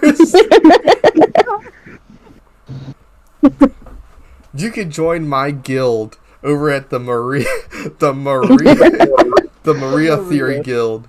And you can put in my special code here to get a discount off of gyms and stuff. It's Maria's. It's Maria's. Like, I know that reactions are very popular. Some of your Yeah. content is very I mean, like, highly popular. Like your. you just imagine, like, you know, like, all of us, or just you watching the new episode of Hell of a Boss or Has Been Hotel and giving your reaction. Those are very popular. I don't know how to make those. I mean, I guess I could always ask Maria how she does hers. I know how to do them. They're very easy. All you really need to do is, like, make sure you, like, filter the video a little bit so you don't get copyrighted. Yeah, And then- I usually like when I react to like Hell of a Boss. I usually cut out the places where I'm really quiet, and I only put in the stuff where I'm actually saying something. So here is the problem. All right. So right now, this is actually stupid. Okay, so in December of last year, I made $51. Right. It went from 51 to 32 to 31 to 31, and currently it's $9.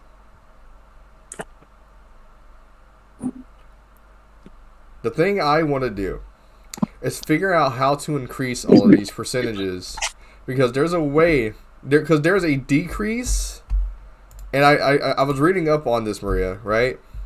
Yeah. There is, when you don't post something after a while, it decreases the exact cent amount you get for each 1,000 views. You don't get paid that certain percent until you get to 1,000 views on each of your videos, which kind of hard for a lot of videos that I put out. And I'm trying to figure out, how do I get more traffic flow?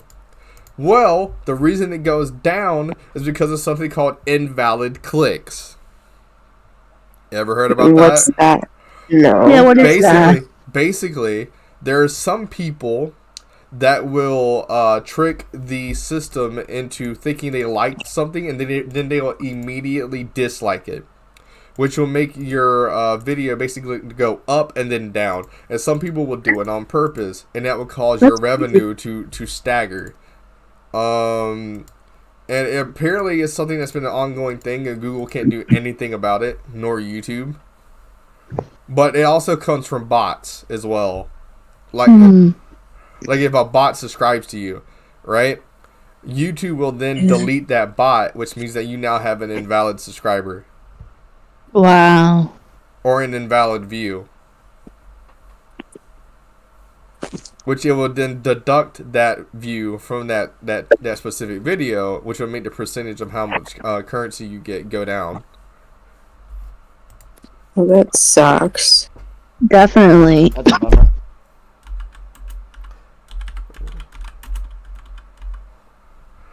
Let's see. Hold on. I can get a better example.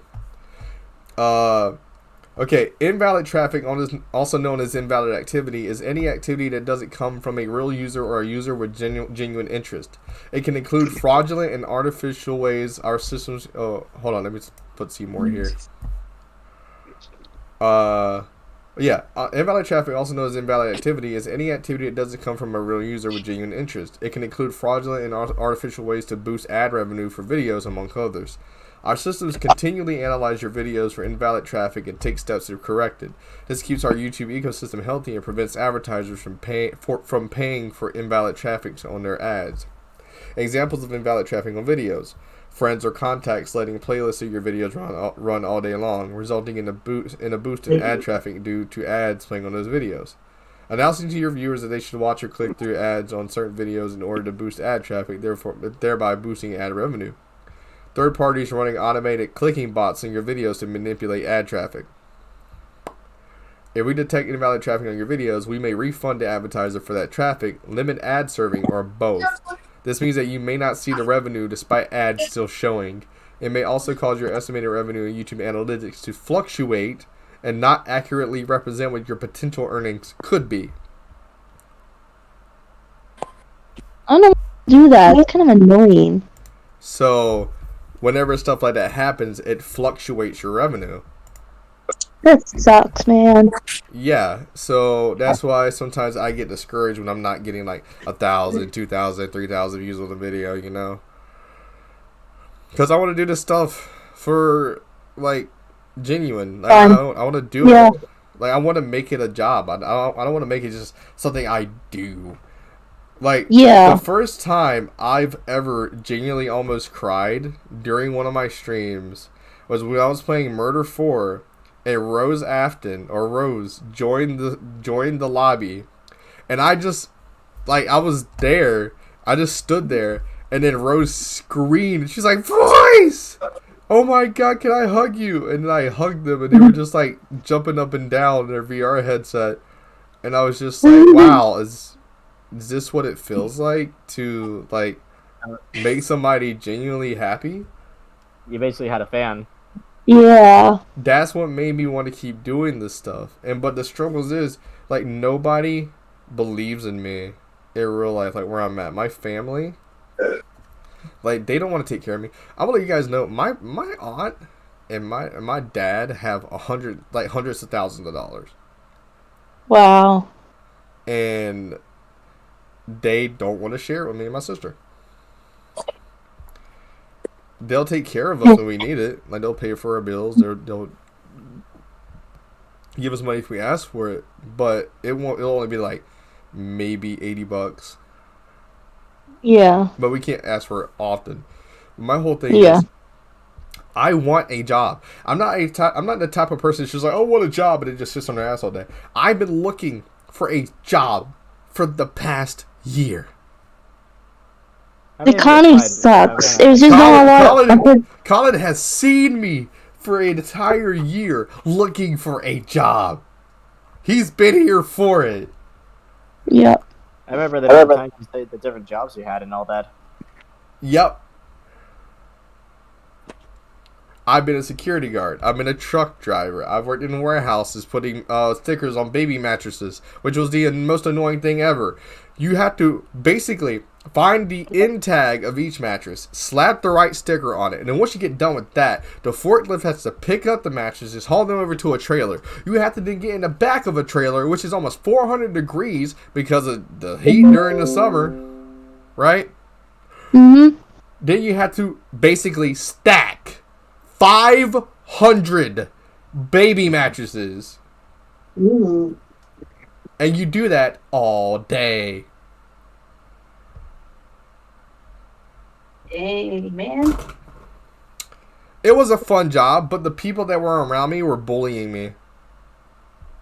I don't know, you're such assholes nowadays. Like, literally. Like, there was this one guy, I wanted to show him a rap I was working on.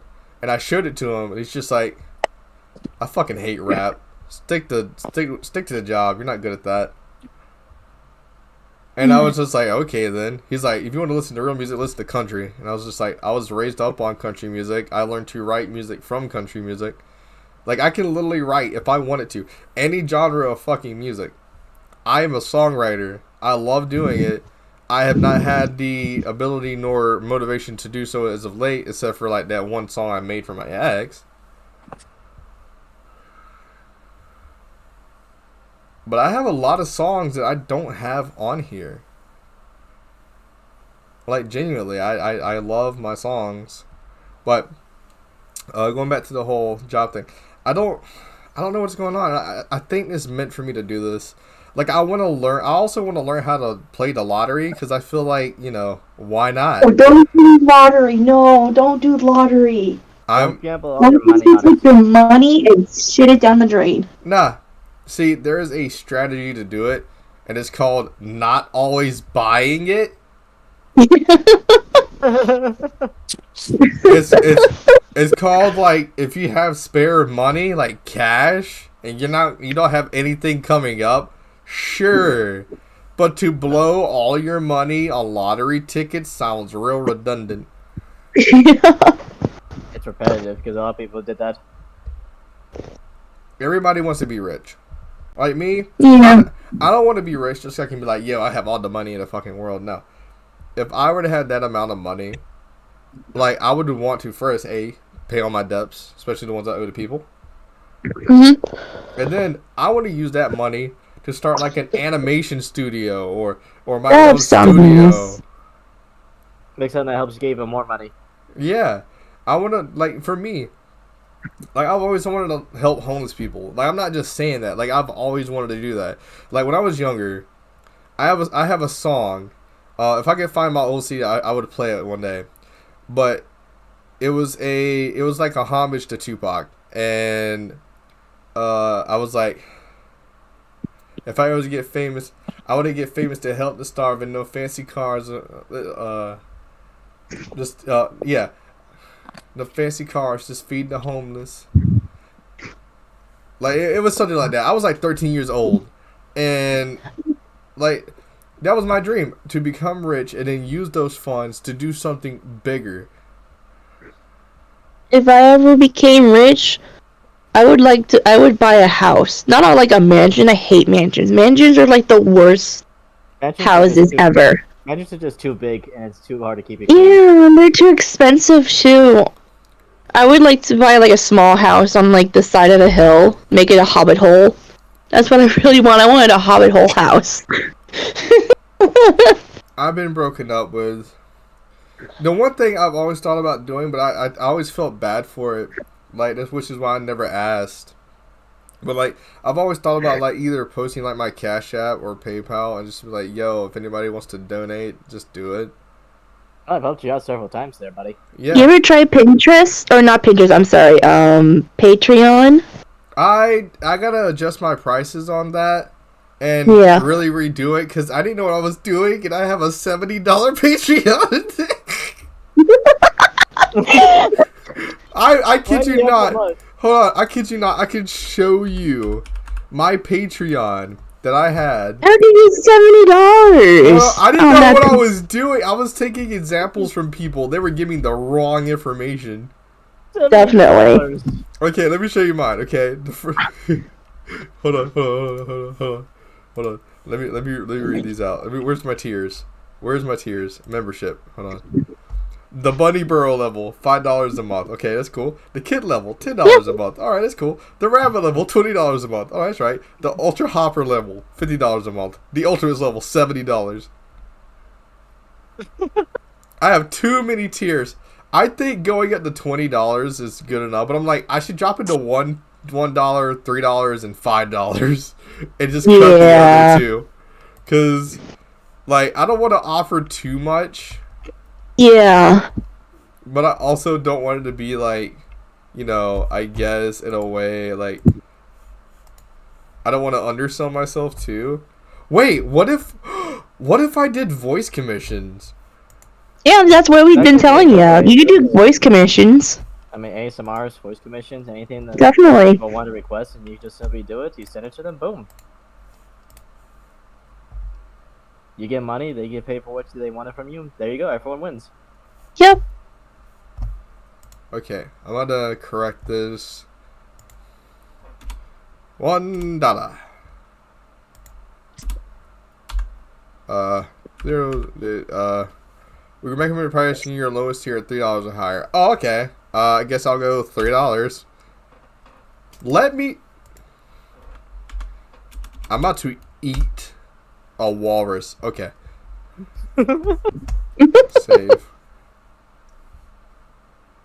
No, I feel a lot better. Because you're actually open-minded. Now it's like Yeah. you realize everything that has happened in you now. I mean, You let your emotions out, and then you had a epiphany.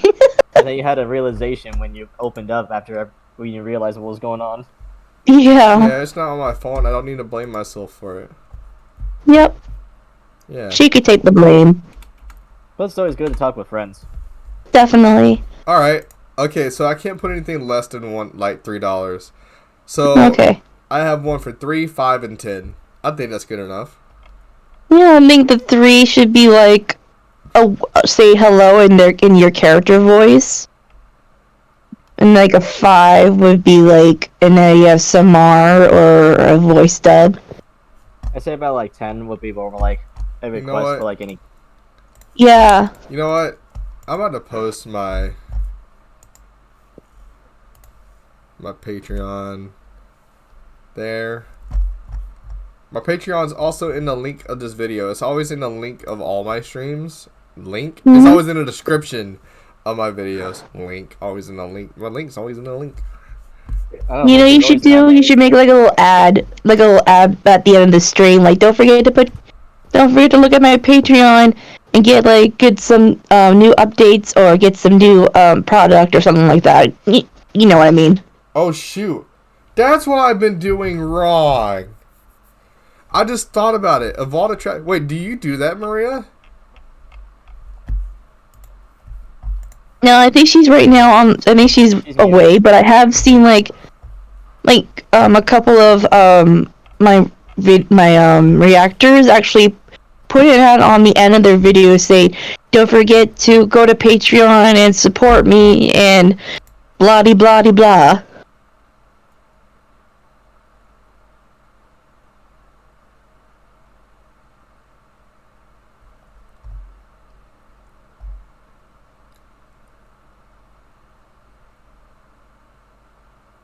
Now it's quiet. I'm like looking at my Patreon. I'm like, is there anything else I need to do to it? I want to make it. I do better. That was so delayed. Okay, so Maria, all right, Maria. How often do you tell people to subscribe on your videos? I always say at the end of my videos. Yeah, you say it every time. Okay, but get this, right? I never say that. You never said that, and how long have you been? Literally, look at any of my videos. I have never said it. And honestly, what that is called, right? You might even think that you probably not even know what you're like doing it, Maria. So basically, what that's called is called a call to action. Did you know that? No. When YouTubers tell people to subscribe, like, and leave a comment, what do people do? Like, subscribe. They do it. Exactly. When you implement that into a video, their focus is already on that video. So you're like, do this, this, and this. Or like Deaths of Despair. I noticed he does, if you want to see this next part of this video, make sure you subscribe to Deaths of Despair. And before we get to the next part of this video, yada, yada, yada. Yeah.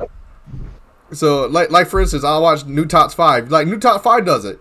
Before we get to this number one product, the New Top 5, make sure that you hit that subscribe button, leave a like, and if you have any supernatural experiences or paranormal phenomena, make sure you email us at newstop5@gmail.com, and we'll make sure that you might get into the next video.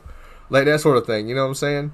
I'm probably promoting these guys, which I don't mind, because I actually like both of those channels. But yeah, I've never done that.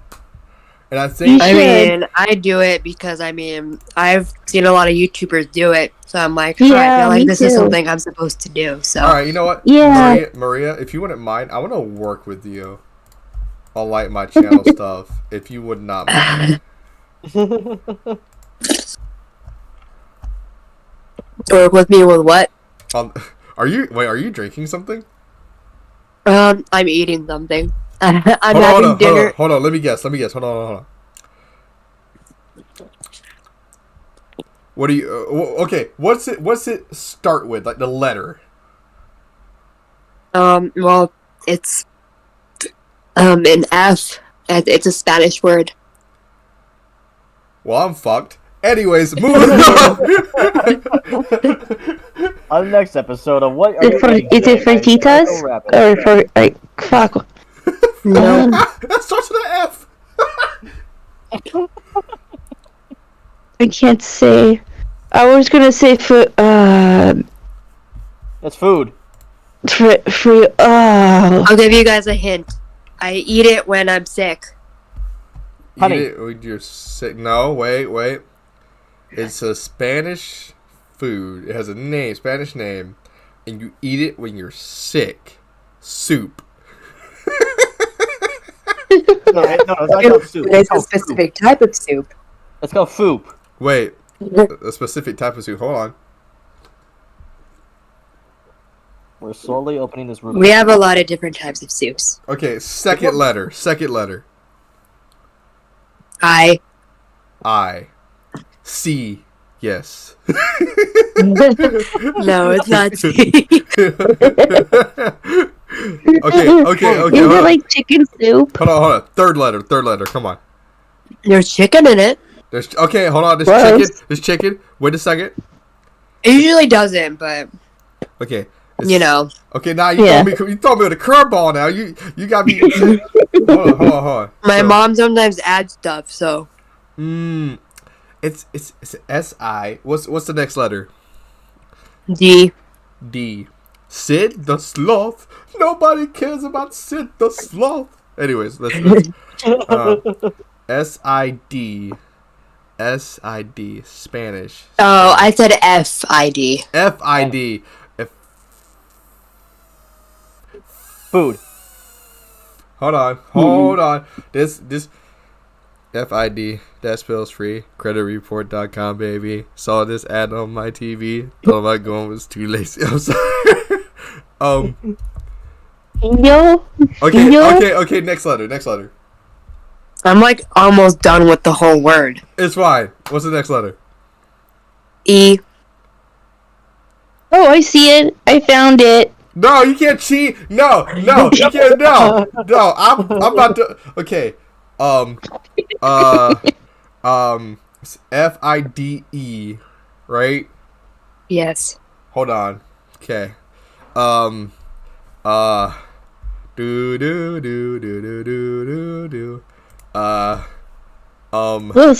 Will Psycho answer? We don't know. Time is running out for him. Fidel Castro. I don't even know what that is. Yay, Castro? Isn't that like a character from a show? Yes. I knew it. Nope. Is it pronounced Fideo? Yes, it's fideo. Sopa de fideo. Oh, yay! I totally did not Google it. You liar. I told you. Here it is. I did not. I would never. That looks yummy, actually. Yeah, it has some chicken in there and some avocado, and I put some lime. Ugh, It's delicious. avocado. You guys want to know what I'm smacking on over here? Mac and cheese? Slice pieces of ham, some potato salad, a right biscuit, and mac and cheese with the breaded crumbs on top of it that's been sort of like baked. It is sort of cheesy. Yeah. Yummy. Oh yeah. Right now, I had my dinner a while ago. I had like meatballs and ham. Bro, meatballs. They're homemade too. Speaking of meatballs, where's that Swedish meatballs? Wolf Rock. The I have no idea. funny thing is, my mother's father is Swedish. Was Swedish. You know, talking about my soup, So I called my aunt a few hours ago and telling her that I was sick, and I said like I was waiting for my parents to like come and make me something healthy for me to eat, Yeah. and my aunt told me, if your grandma was still here, she probably would have been making you something by now. She would have been making you like chicken soup or fideo, because my grandma and my other aunt, they say she made the best fideo. And she was the best cook. I miss her very much.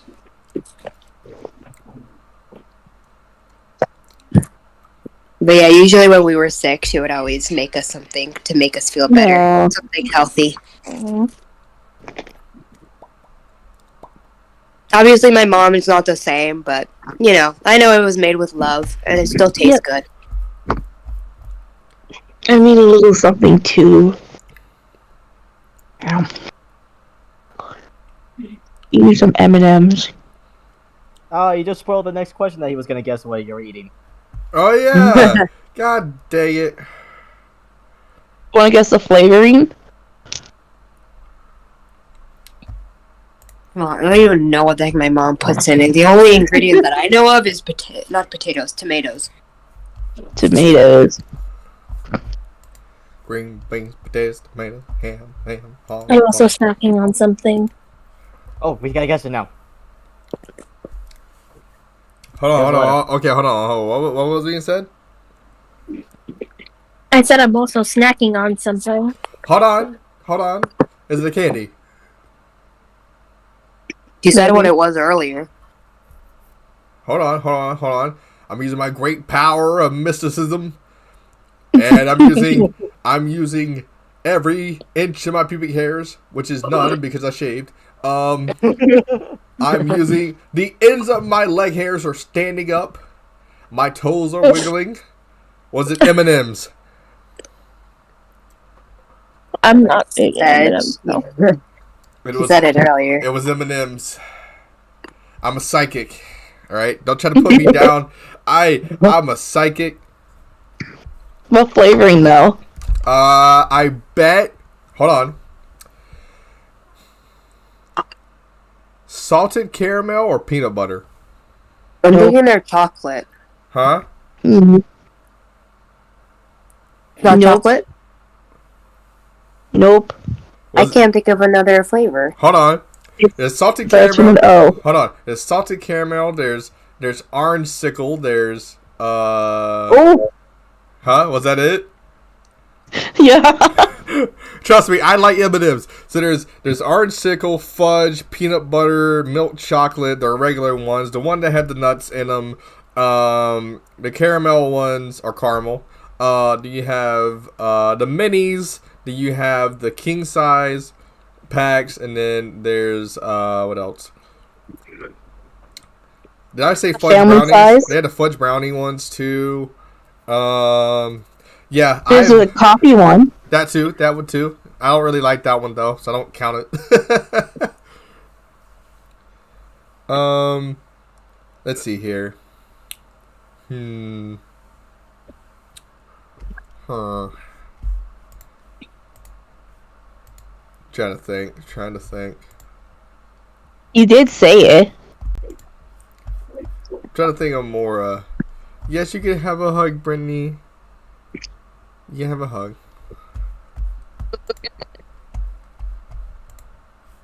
I mean, wasn't there like Pokemon M&Ms one time? Yeah, that was a long time ago though. Gosh. You've been poking the man lately? I'm gonna be poking your man. Hey yo. Hey yo. My snack is a little bit more fitting for the Think holiday. you wasn't me, yeah. We had the red, white, and green ones for Christmas. Those are pretty Oh, good. peppermint. And you know what? I got me a can, but a can of what? I'm going Cannibals. to crush this can. No, it's a can of whoop ass. There's peppermint M&Ms. Those are very good. Thank My you for- snack is almost gone and I'm sad now. Aww. Thank Why you you guys be for sad? helping me cheer up though, for real. You're welcome. That's what we're here for. You're welcome. I sounded so emotionless when I said it. Yeah. Mm. I always want to do YouTube, but I'm kind of terrified of myself for doing it. Just be yourself. I felt that. It's just like what happens I mess up, or I want to do like video reactions to like movies and things like that, but I'm always get very carried away with my emotions. I'm like, I can't do that. I have to think rationally and. I mean, that's why people watch reaction videos, because we hope for a big reaction. Because it's kind of boring if somebody just sits there and just be just quiet. No, I think I'm like a movie, like a review, not like a reaction. I don't like showing my face. I'm scared of showing my face. I just want to do like an anime character and I have my voice project. I'm always do not like people seeing my face. I'm really camera shy. I used to really hate my voice. When I first started my YouTube channel, I really hated the sound of my voice. But since I've recorded so many videos, I've gotten used to my voice, so I don't cringe at myself anymore. The weird thing is when I rewatched the Alistair questionnaire and I listen to my voice, I sound like I'm 15.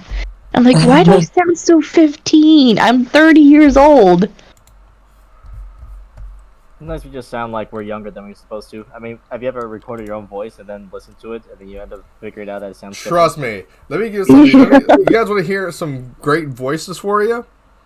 What? It was 2014. I recorded my first album in Atlanta, Georgia, with a dude named Cool. Whenever he got done mixing and mastering my voice and we played my songs over the radio in the car, it took us a while to adjust to how I sounded because I've never heard myself in a professional quality sound before. Yeah. So I was like, who the hell is this? as soon as they put it in. Like, who the hell that? Because I've never heard myself in more like a professional setting. So it took us a while to adjust, but after a while, we just started singing the songs I wrote. I literally walked into a studio and burst out an entire album in less than 6 hours when we were booked for 12. Wow. That's impressive. So I want to do stuff like that again. Like, I actually want to do music. I still want to do music. Like, I want to be able to go to a professional studio and be like, yo, let me slap $300 down in front of you. Let me make this song for a has-been community. Or for whatever community I'm in at the time. Like, yeah. That to me is fun. I have soundproof pads in my room. I mean, granted, they don't work because of where they're hung at. But, but I want to do music as well as voice act. It's the two talents I taught myself. And the only reason why I'm so good at what I do is because before I started writing songs, I was jealous of my sister. My sister was a pageant queen, an 82 crown winner, by the way. She has half of her crowns in our living room on our entertainment center. The rest of them are in the barn, in our barn outside. She was also a cheerleader, not only for recreationals, but also for an indoor football team for almost 2 years. My sister was a cheerleader. And we ended up, during this time, whenever we were in the indoor stadium, she came out on the back of Harleys, monster trucks, stuff like that, and the crowd would just go nuts. Even if it wasn't specifically for my sister, I was like, my parents spend so much time with my sister and praising her, I feel left out. What can I do to fill this void? So, one day, after graduating middle school, I decided not to go to an actual high school because regular high school sucks to me. I decided to go to an early college, where I then met up with a best friend of mine I thought I lost contact with forever ago. So I start talking to them. We start knowing each other a lot more. This is a friend I reunited with after not seeing them since 4th grade. Imagine we're in high school now. Anyways, so after catching up with them, meeting her mom, stuff like that, I started writing poems through seminars, stuff like that. Started putting like rhythms and stuff to it. Then eventually, this dude named Todd would start challenging me to these pseudo rap battles, to where I would then start writing down poems and then learning different ways to do it. And then it sprouted into me following at the President time. Ronald Reagan. At the Reagan smash. Reagan smash. what the what How's Reagan that? smash. That's my brother. President Ronald Reagan. what the fuck? Why is he doing that? Anyways, They hear that? anyways, You're welcome. We're streaming. Yeah, you're welcome. anyways, while we're Drinking. so at the time I had not stepbrothers but godbrothers. Their name was Michael and Brian. Michael had been rapping for a long time, and there was this guy who used to be my mom's insurance person. He would come to collect the insurance. His name was Glock Styles, and he was a rap artist, and we didn't even know it. Well, I met him because he had a studio on top of this pharmacy in my town, and he was renting out the space for it. So we were originally going there just for my my godbrother Michael to do a song. Well, I had my songbook in my backpack that I brought with me because we went exactly after I came home from school. And after my friend Michael was done, not my friend, my godbrother Michael was done, Travis was telling him his breathing was off, like he was nervous and stuff like that. And then my mom, for a joke, said, "Yo, son, why don't you get in there?" And me, she didn't think I would do it, but I grabbed my book from my bag.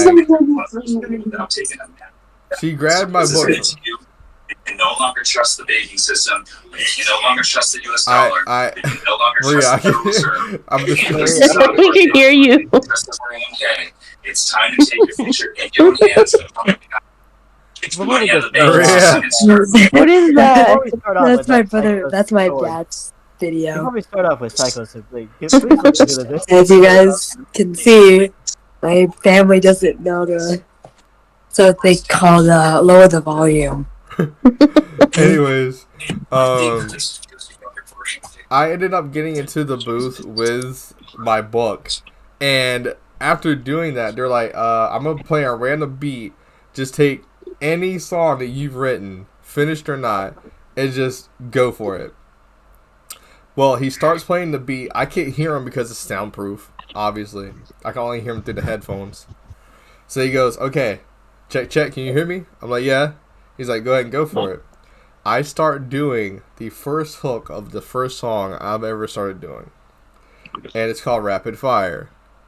And it goes, "When you feel so alone, do you call this place your home? When just enough time, you can blow everyone's mind." Like it was real simple. It was like my first rap, right? So after I did that, he stopped. Like he just stopped the beat, and of course I started doing the first verse, of course. But he stopped, and I couldn't hear him because he cut his microphone off. But I can read lips, so it's not hard to see the words that he's got talent. That's all I freaking seen them say. And I walked out, and he goes, "How long you been doing this?" And I was like, I sometimes practice at school. I mean, I've just been writing poems and putting like music to it. He's like, "Have you ever done music or band or anything like that?" I was like, "Well, I did choir for a year, and then I did band for 2 years." He's like, "Your breathing was amazing. The way that you had your rhyme scheme is a lot more like experience for somebody of your age.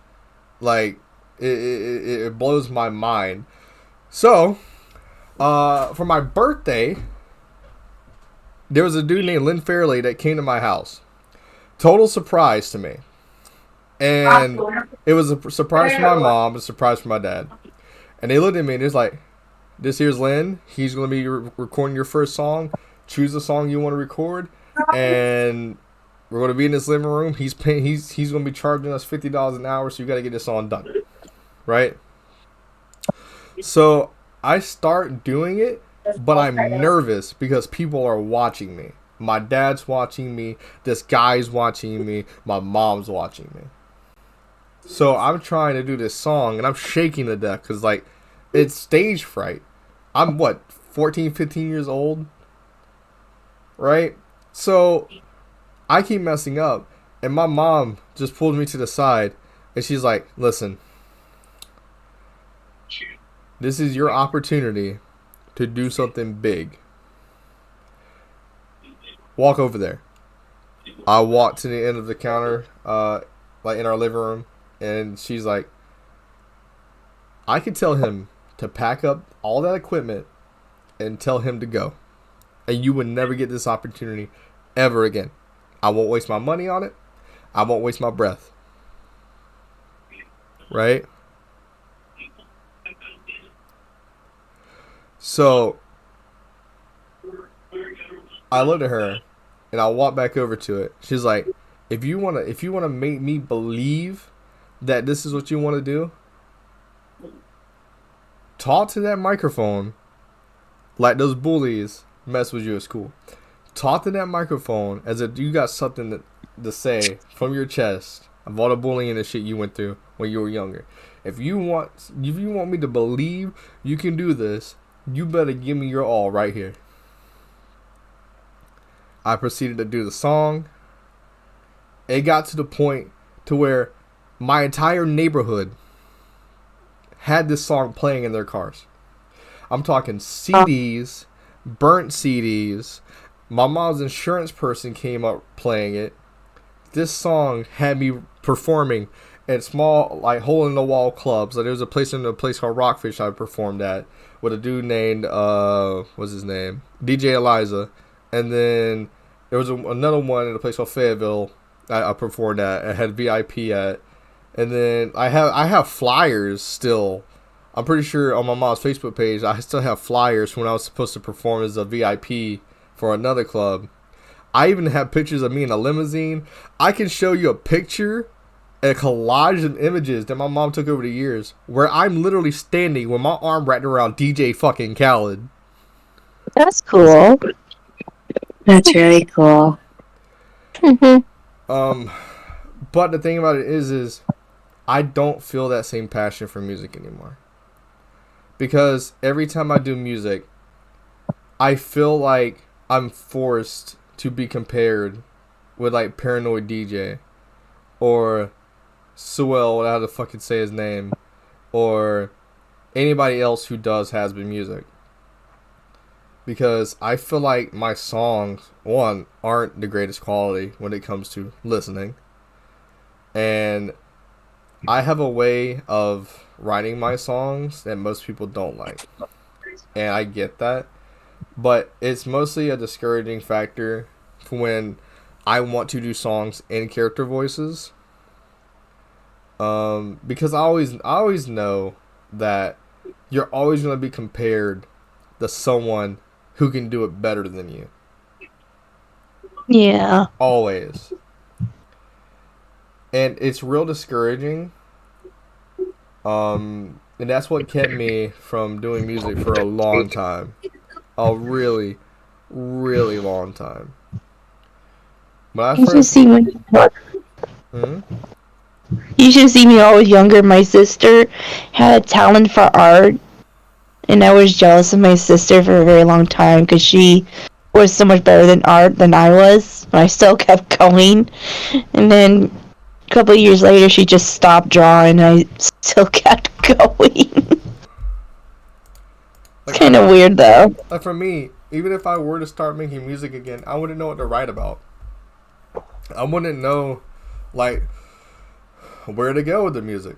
Like, most people have this sort of thing already figured out. They have people they want to collaborate with. Like, I literally joined a Discord with producers and other rappers, and I would send out my music to them, and they'll be like, yo, this is sick, but the way that you rhyme and your rhyme schemes are way too different from my own, so therefore I can't collab with you. That is the exact reason people collab, to hear different styles on a singular song. Like, no two rappers sound the same. They don't. Like, there's two different styles. And I know most people do that because they feel intimidated. They don't want to be outshone on their own music. And that's to me, that's the mindset I get. I'm like, how can I put it? Like, I have a favorite rapper. His name's Tech9. He has a singular line that I always think of, and it's, everyone goes after me because they want to best me. So basically, everybody clutches the microphone after me because they want to outdo me, but they can't. Because he has such a hold on what he does, and nobody can do it like he can. Every artist has their own specific style. People cannot mimic that style. They can mimic their voice and the way that they sing, but there's always gonna be an original. Mm. And you see that the beauty of it is you can find what you want to do, and Yeah. Like, I want to sing, but I don't like my singing voice. Like, I'll sing, yeah, but like, I don't know anybody who's good at mixing and mastering. I mean, I had the stuff for it. Like, I kid you not, I have FL Studios 2020. Like, I literally have the same program that Paranoid DJ uses for his songs on my PC. $300 to $400 worth of program that I cannot use because I am missing a jack piece for my microphone, not my microphone, for my headset to fit into my audio box. What is it? Hold on, I gotta look at the measurement on it. It's pretty damn big. So what? Hold on, let me look it up. I know it's a Focusrite Scarlett Studio. Yo, Vincent, what's poppin'? Focusrite Scarlett Studios headphone jack? Right? Yeah. I need a specific jack size. I'm pretty sure it tells me in the Amazon thing.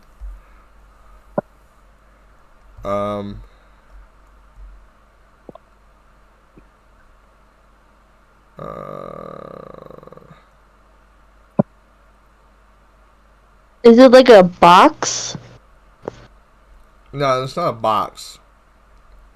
It's a tip that goes over. So basically, the headphone jack itself, right? It is huge. It's like a huge hole, and what it's supposed to do, it comes with another headphone jack that's bigger that goes over and screws on top of the ring that's around the original headphone jacks, and you can plug it in, and you can hear yourself through your headset and how you sound through your headset. But without that, I can't use FL Studios. I can't use the program that would make me, I'd be able to make music just like Paranoid DJ, because I had the same program as him. I'm not saying I could do as good as him, but I'd be able to actually rap and do what I want to and make me sound how I want to sound, besides using the free Audacity stuff that I usually do. Hold on a second. Copy. I think I found something. I'm gonna send it to the general. Or just DM it to me. I think it's the little piece that you put in the thing. I'm sorry, I'm not very good with describing shit. Where's the general? Here it is. Here we go. Oh, damn, that's... Hold on. I know. Wait, hold on a second. TRS Melda. Yes, that is it. That is indeed it. It's only $4. Yeah. Hold on. Let's see if we can find it anywhere else. Wait a minute. Hold on. Wait a minute. There's some for Amazon. TRS Melda female.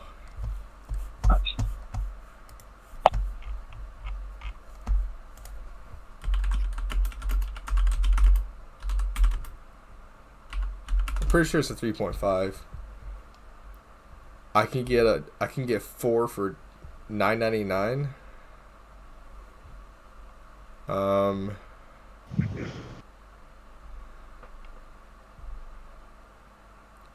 6.35 millimeter.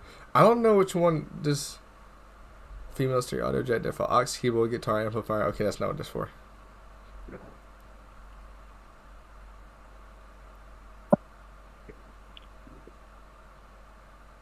That's $8.96. I can't find anything less than $10. Legit. But I found it. That's a good thing. Yeah, you did. The weird thing is I had to put Jack twice for me to find it. That's $6.69. Hold on.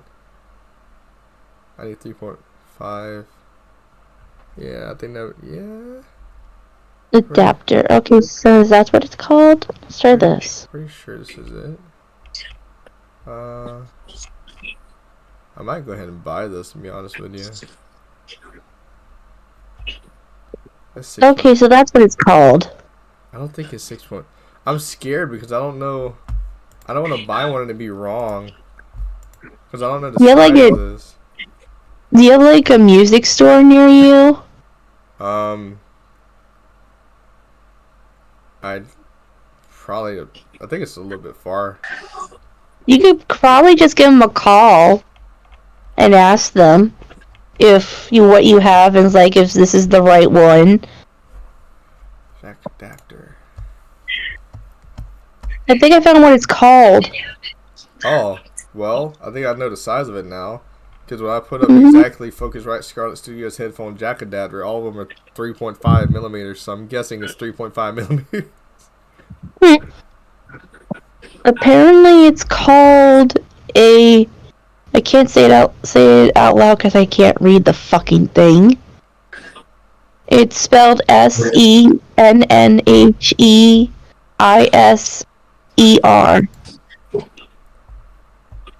I have no idea. That's like a Swedish thing. Let's go. That's Wolf Rock.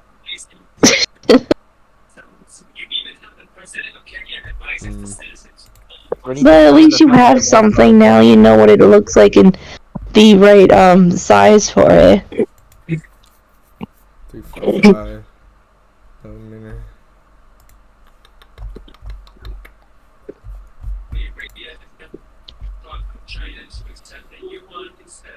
Let's see here.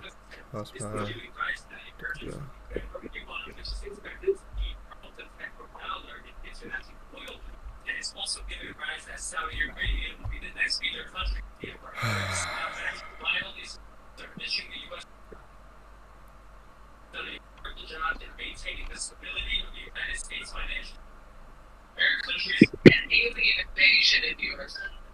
Alien invasion.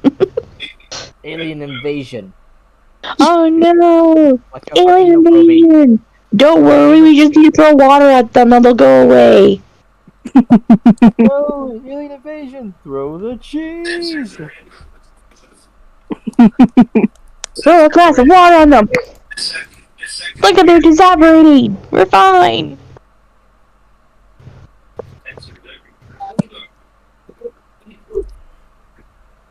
If I would And then change there's my like a- brand immediately. If they keep trying to compare you with someone, just someone a problem. By the way, sorry for what happened with the Breakup. Do lots of love. Thank you so much.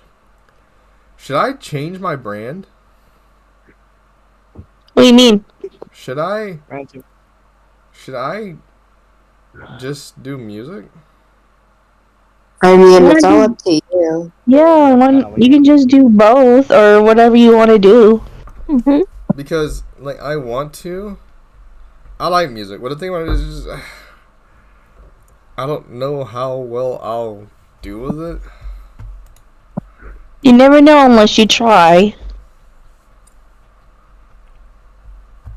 All it takes is practice, I guess. Okay. Yeah, that's it. Walmart. No. I'm gonna try eBay.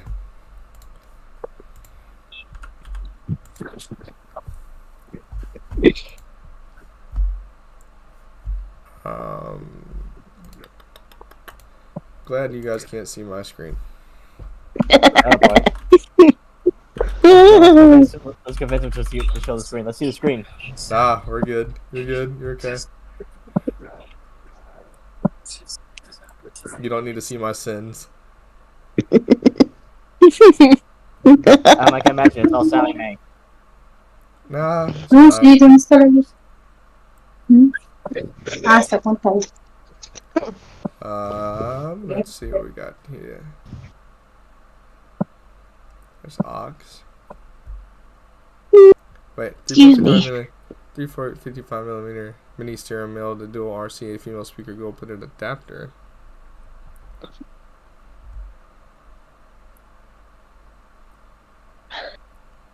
No. Nope.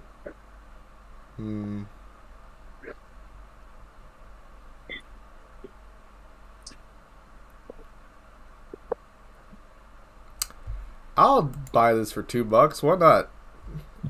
$2 is not. It's not. Free 4-day shipping. Nice. I will add to cart.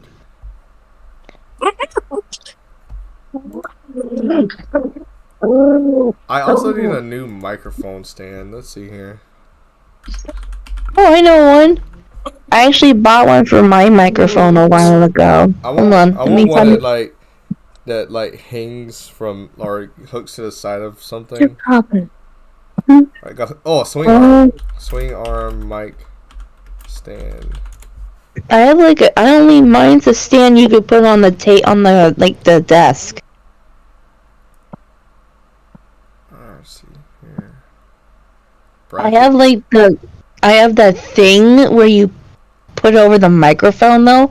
I forget what it's called, but it's kind of like a second protector. I think it is. Pop filter. That's it. Microphone suspension boom scissor arm stand holder professional recording. Yeah, I could deal with this. Hold on, I gotta look at this first. This is exactly the one I have here.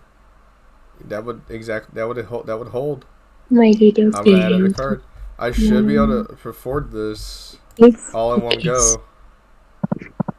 So, yep, I got it.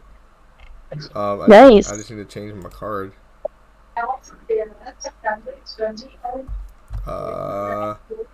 Well then, I don't have my newest card on here. And I'm not sharing my screen, so I'm okay with it. Yep. And done. I'd be doxing myself. Let's not do that. Yeah, let's not. Alright, I've ordered the mic stand and the 3.5 millimeter jack. It's going to be a good day for when it comes in. Good day. I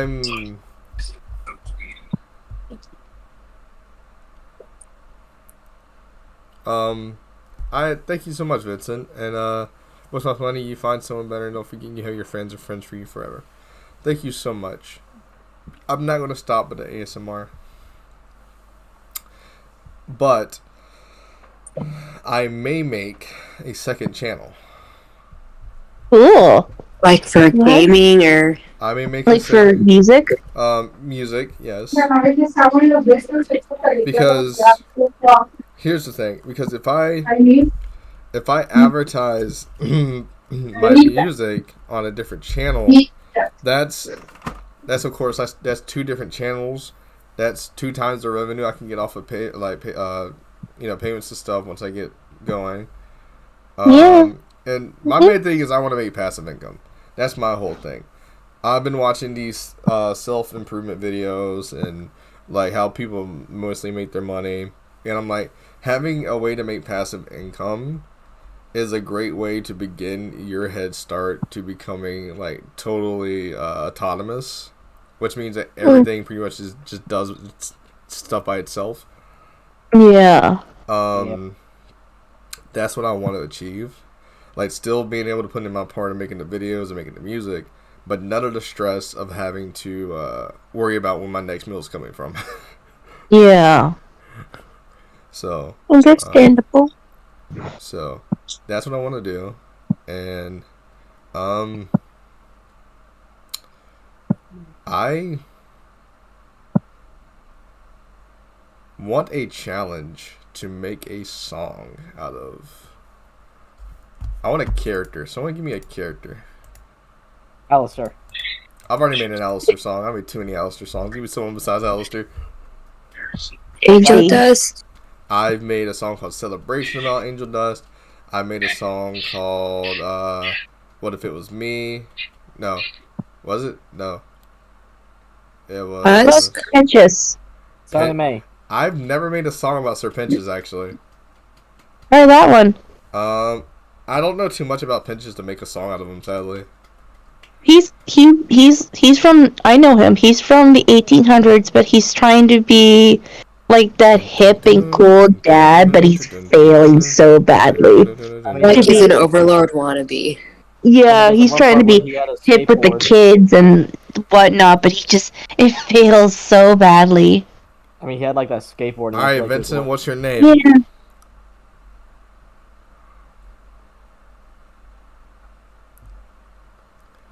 I wish I had more of, like, my fans in here. Like, I wish I had more people in here in general. That way when I'm working on something, like, I can keep the motivation to do it. Because I'm more motivated to do something when I have people talking to me and giving me feedback. Yeah. Like, I'm already thinking of, like, what to make for Pinch's song. He tried like a rap. All my Husk. I've done a Husk song called Pain in the Bottle. I've also, let's see, was there another Husk song I've done? I haven't done too many Husk songs. I might do another Husk song. I might do one in his actual like voice. I might actually sing as his. No, actually no. It hurts my voice even trying to rap as him. More or less me talking. So, Lucifer. I've not made a Lucifer song. It'd be really fun. Have you tried like try doing that shark guy from Hell of a Boss? I forget his name. Chad? Chaz? Chaz? Yeah. No, how about Crimson? Crimson too. I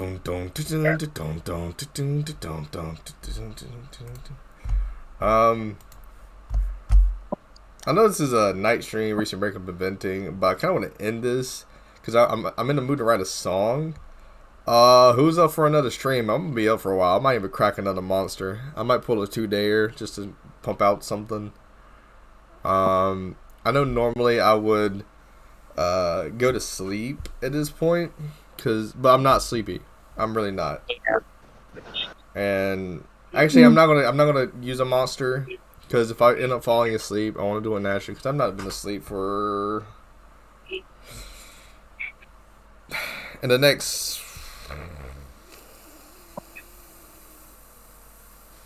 48 minutes. It'll be 2 days. I'm awake. So. Oh boy, that's not a good sign.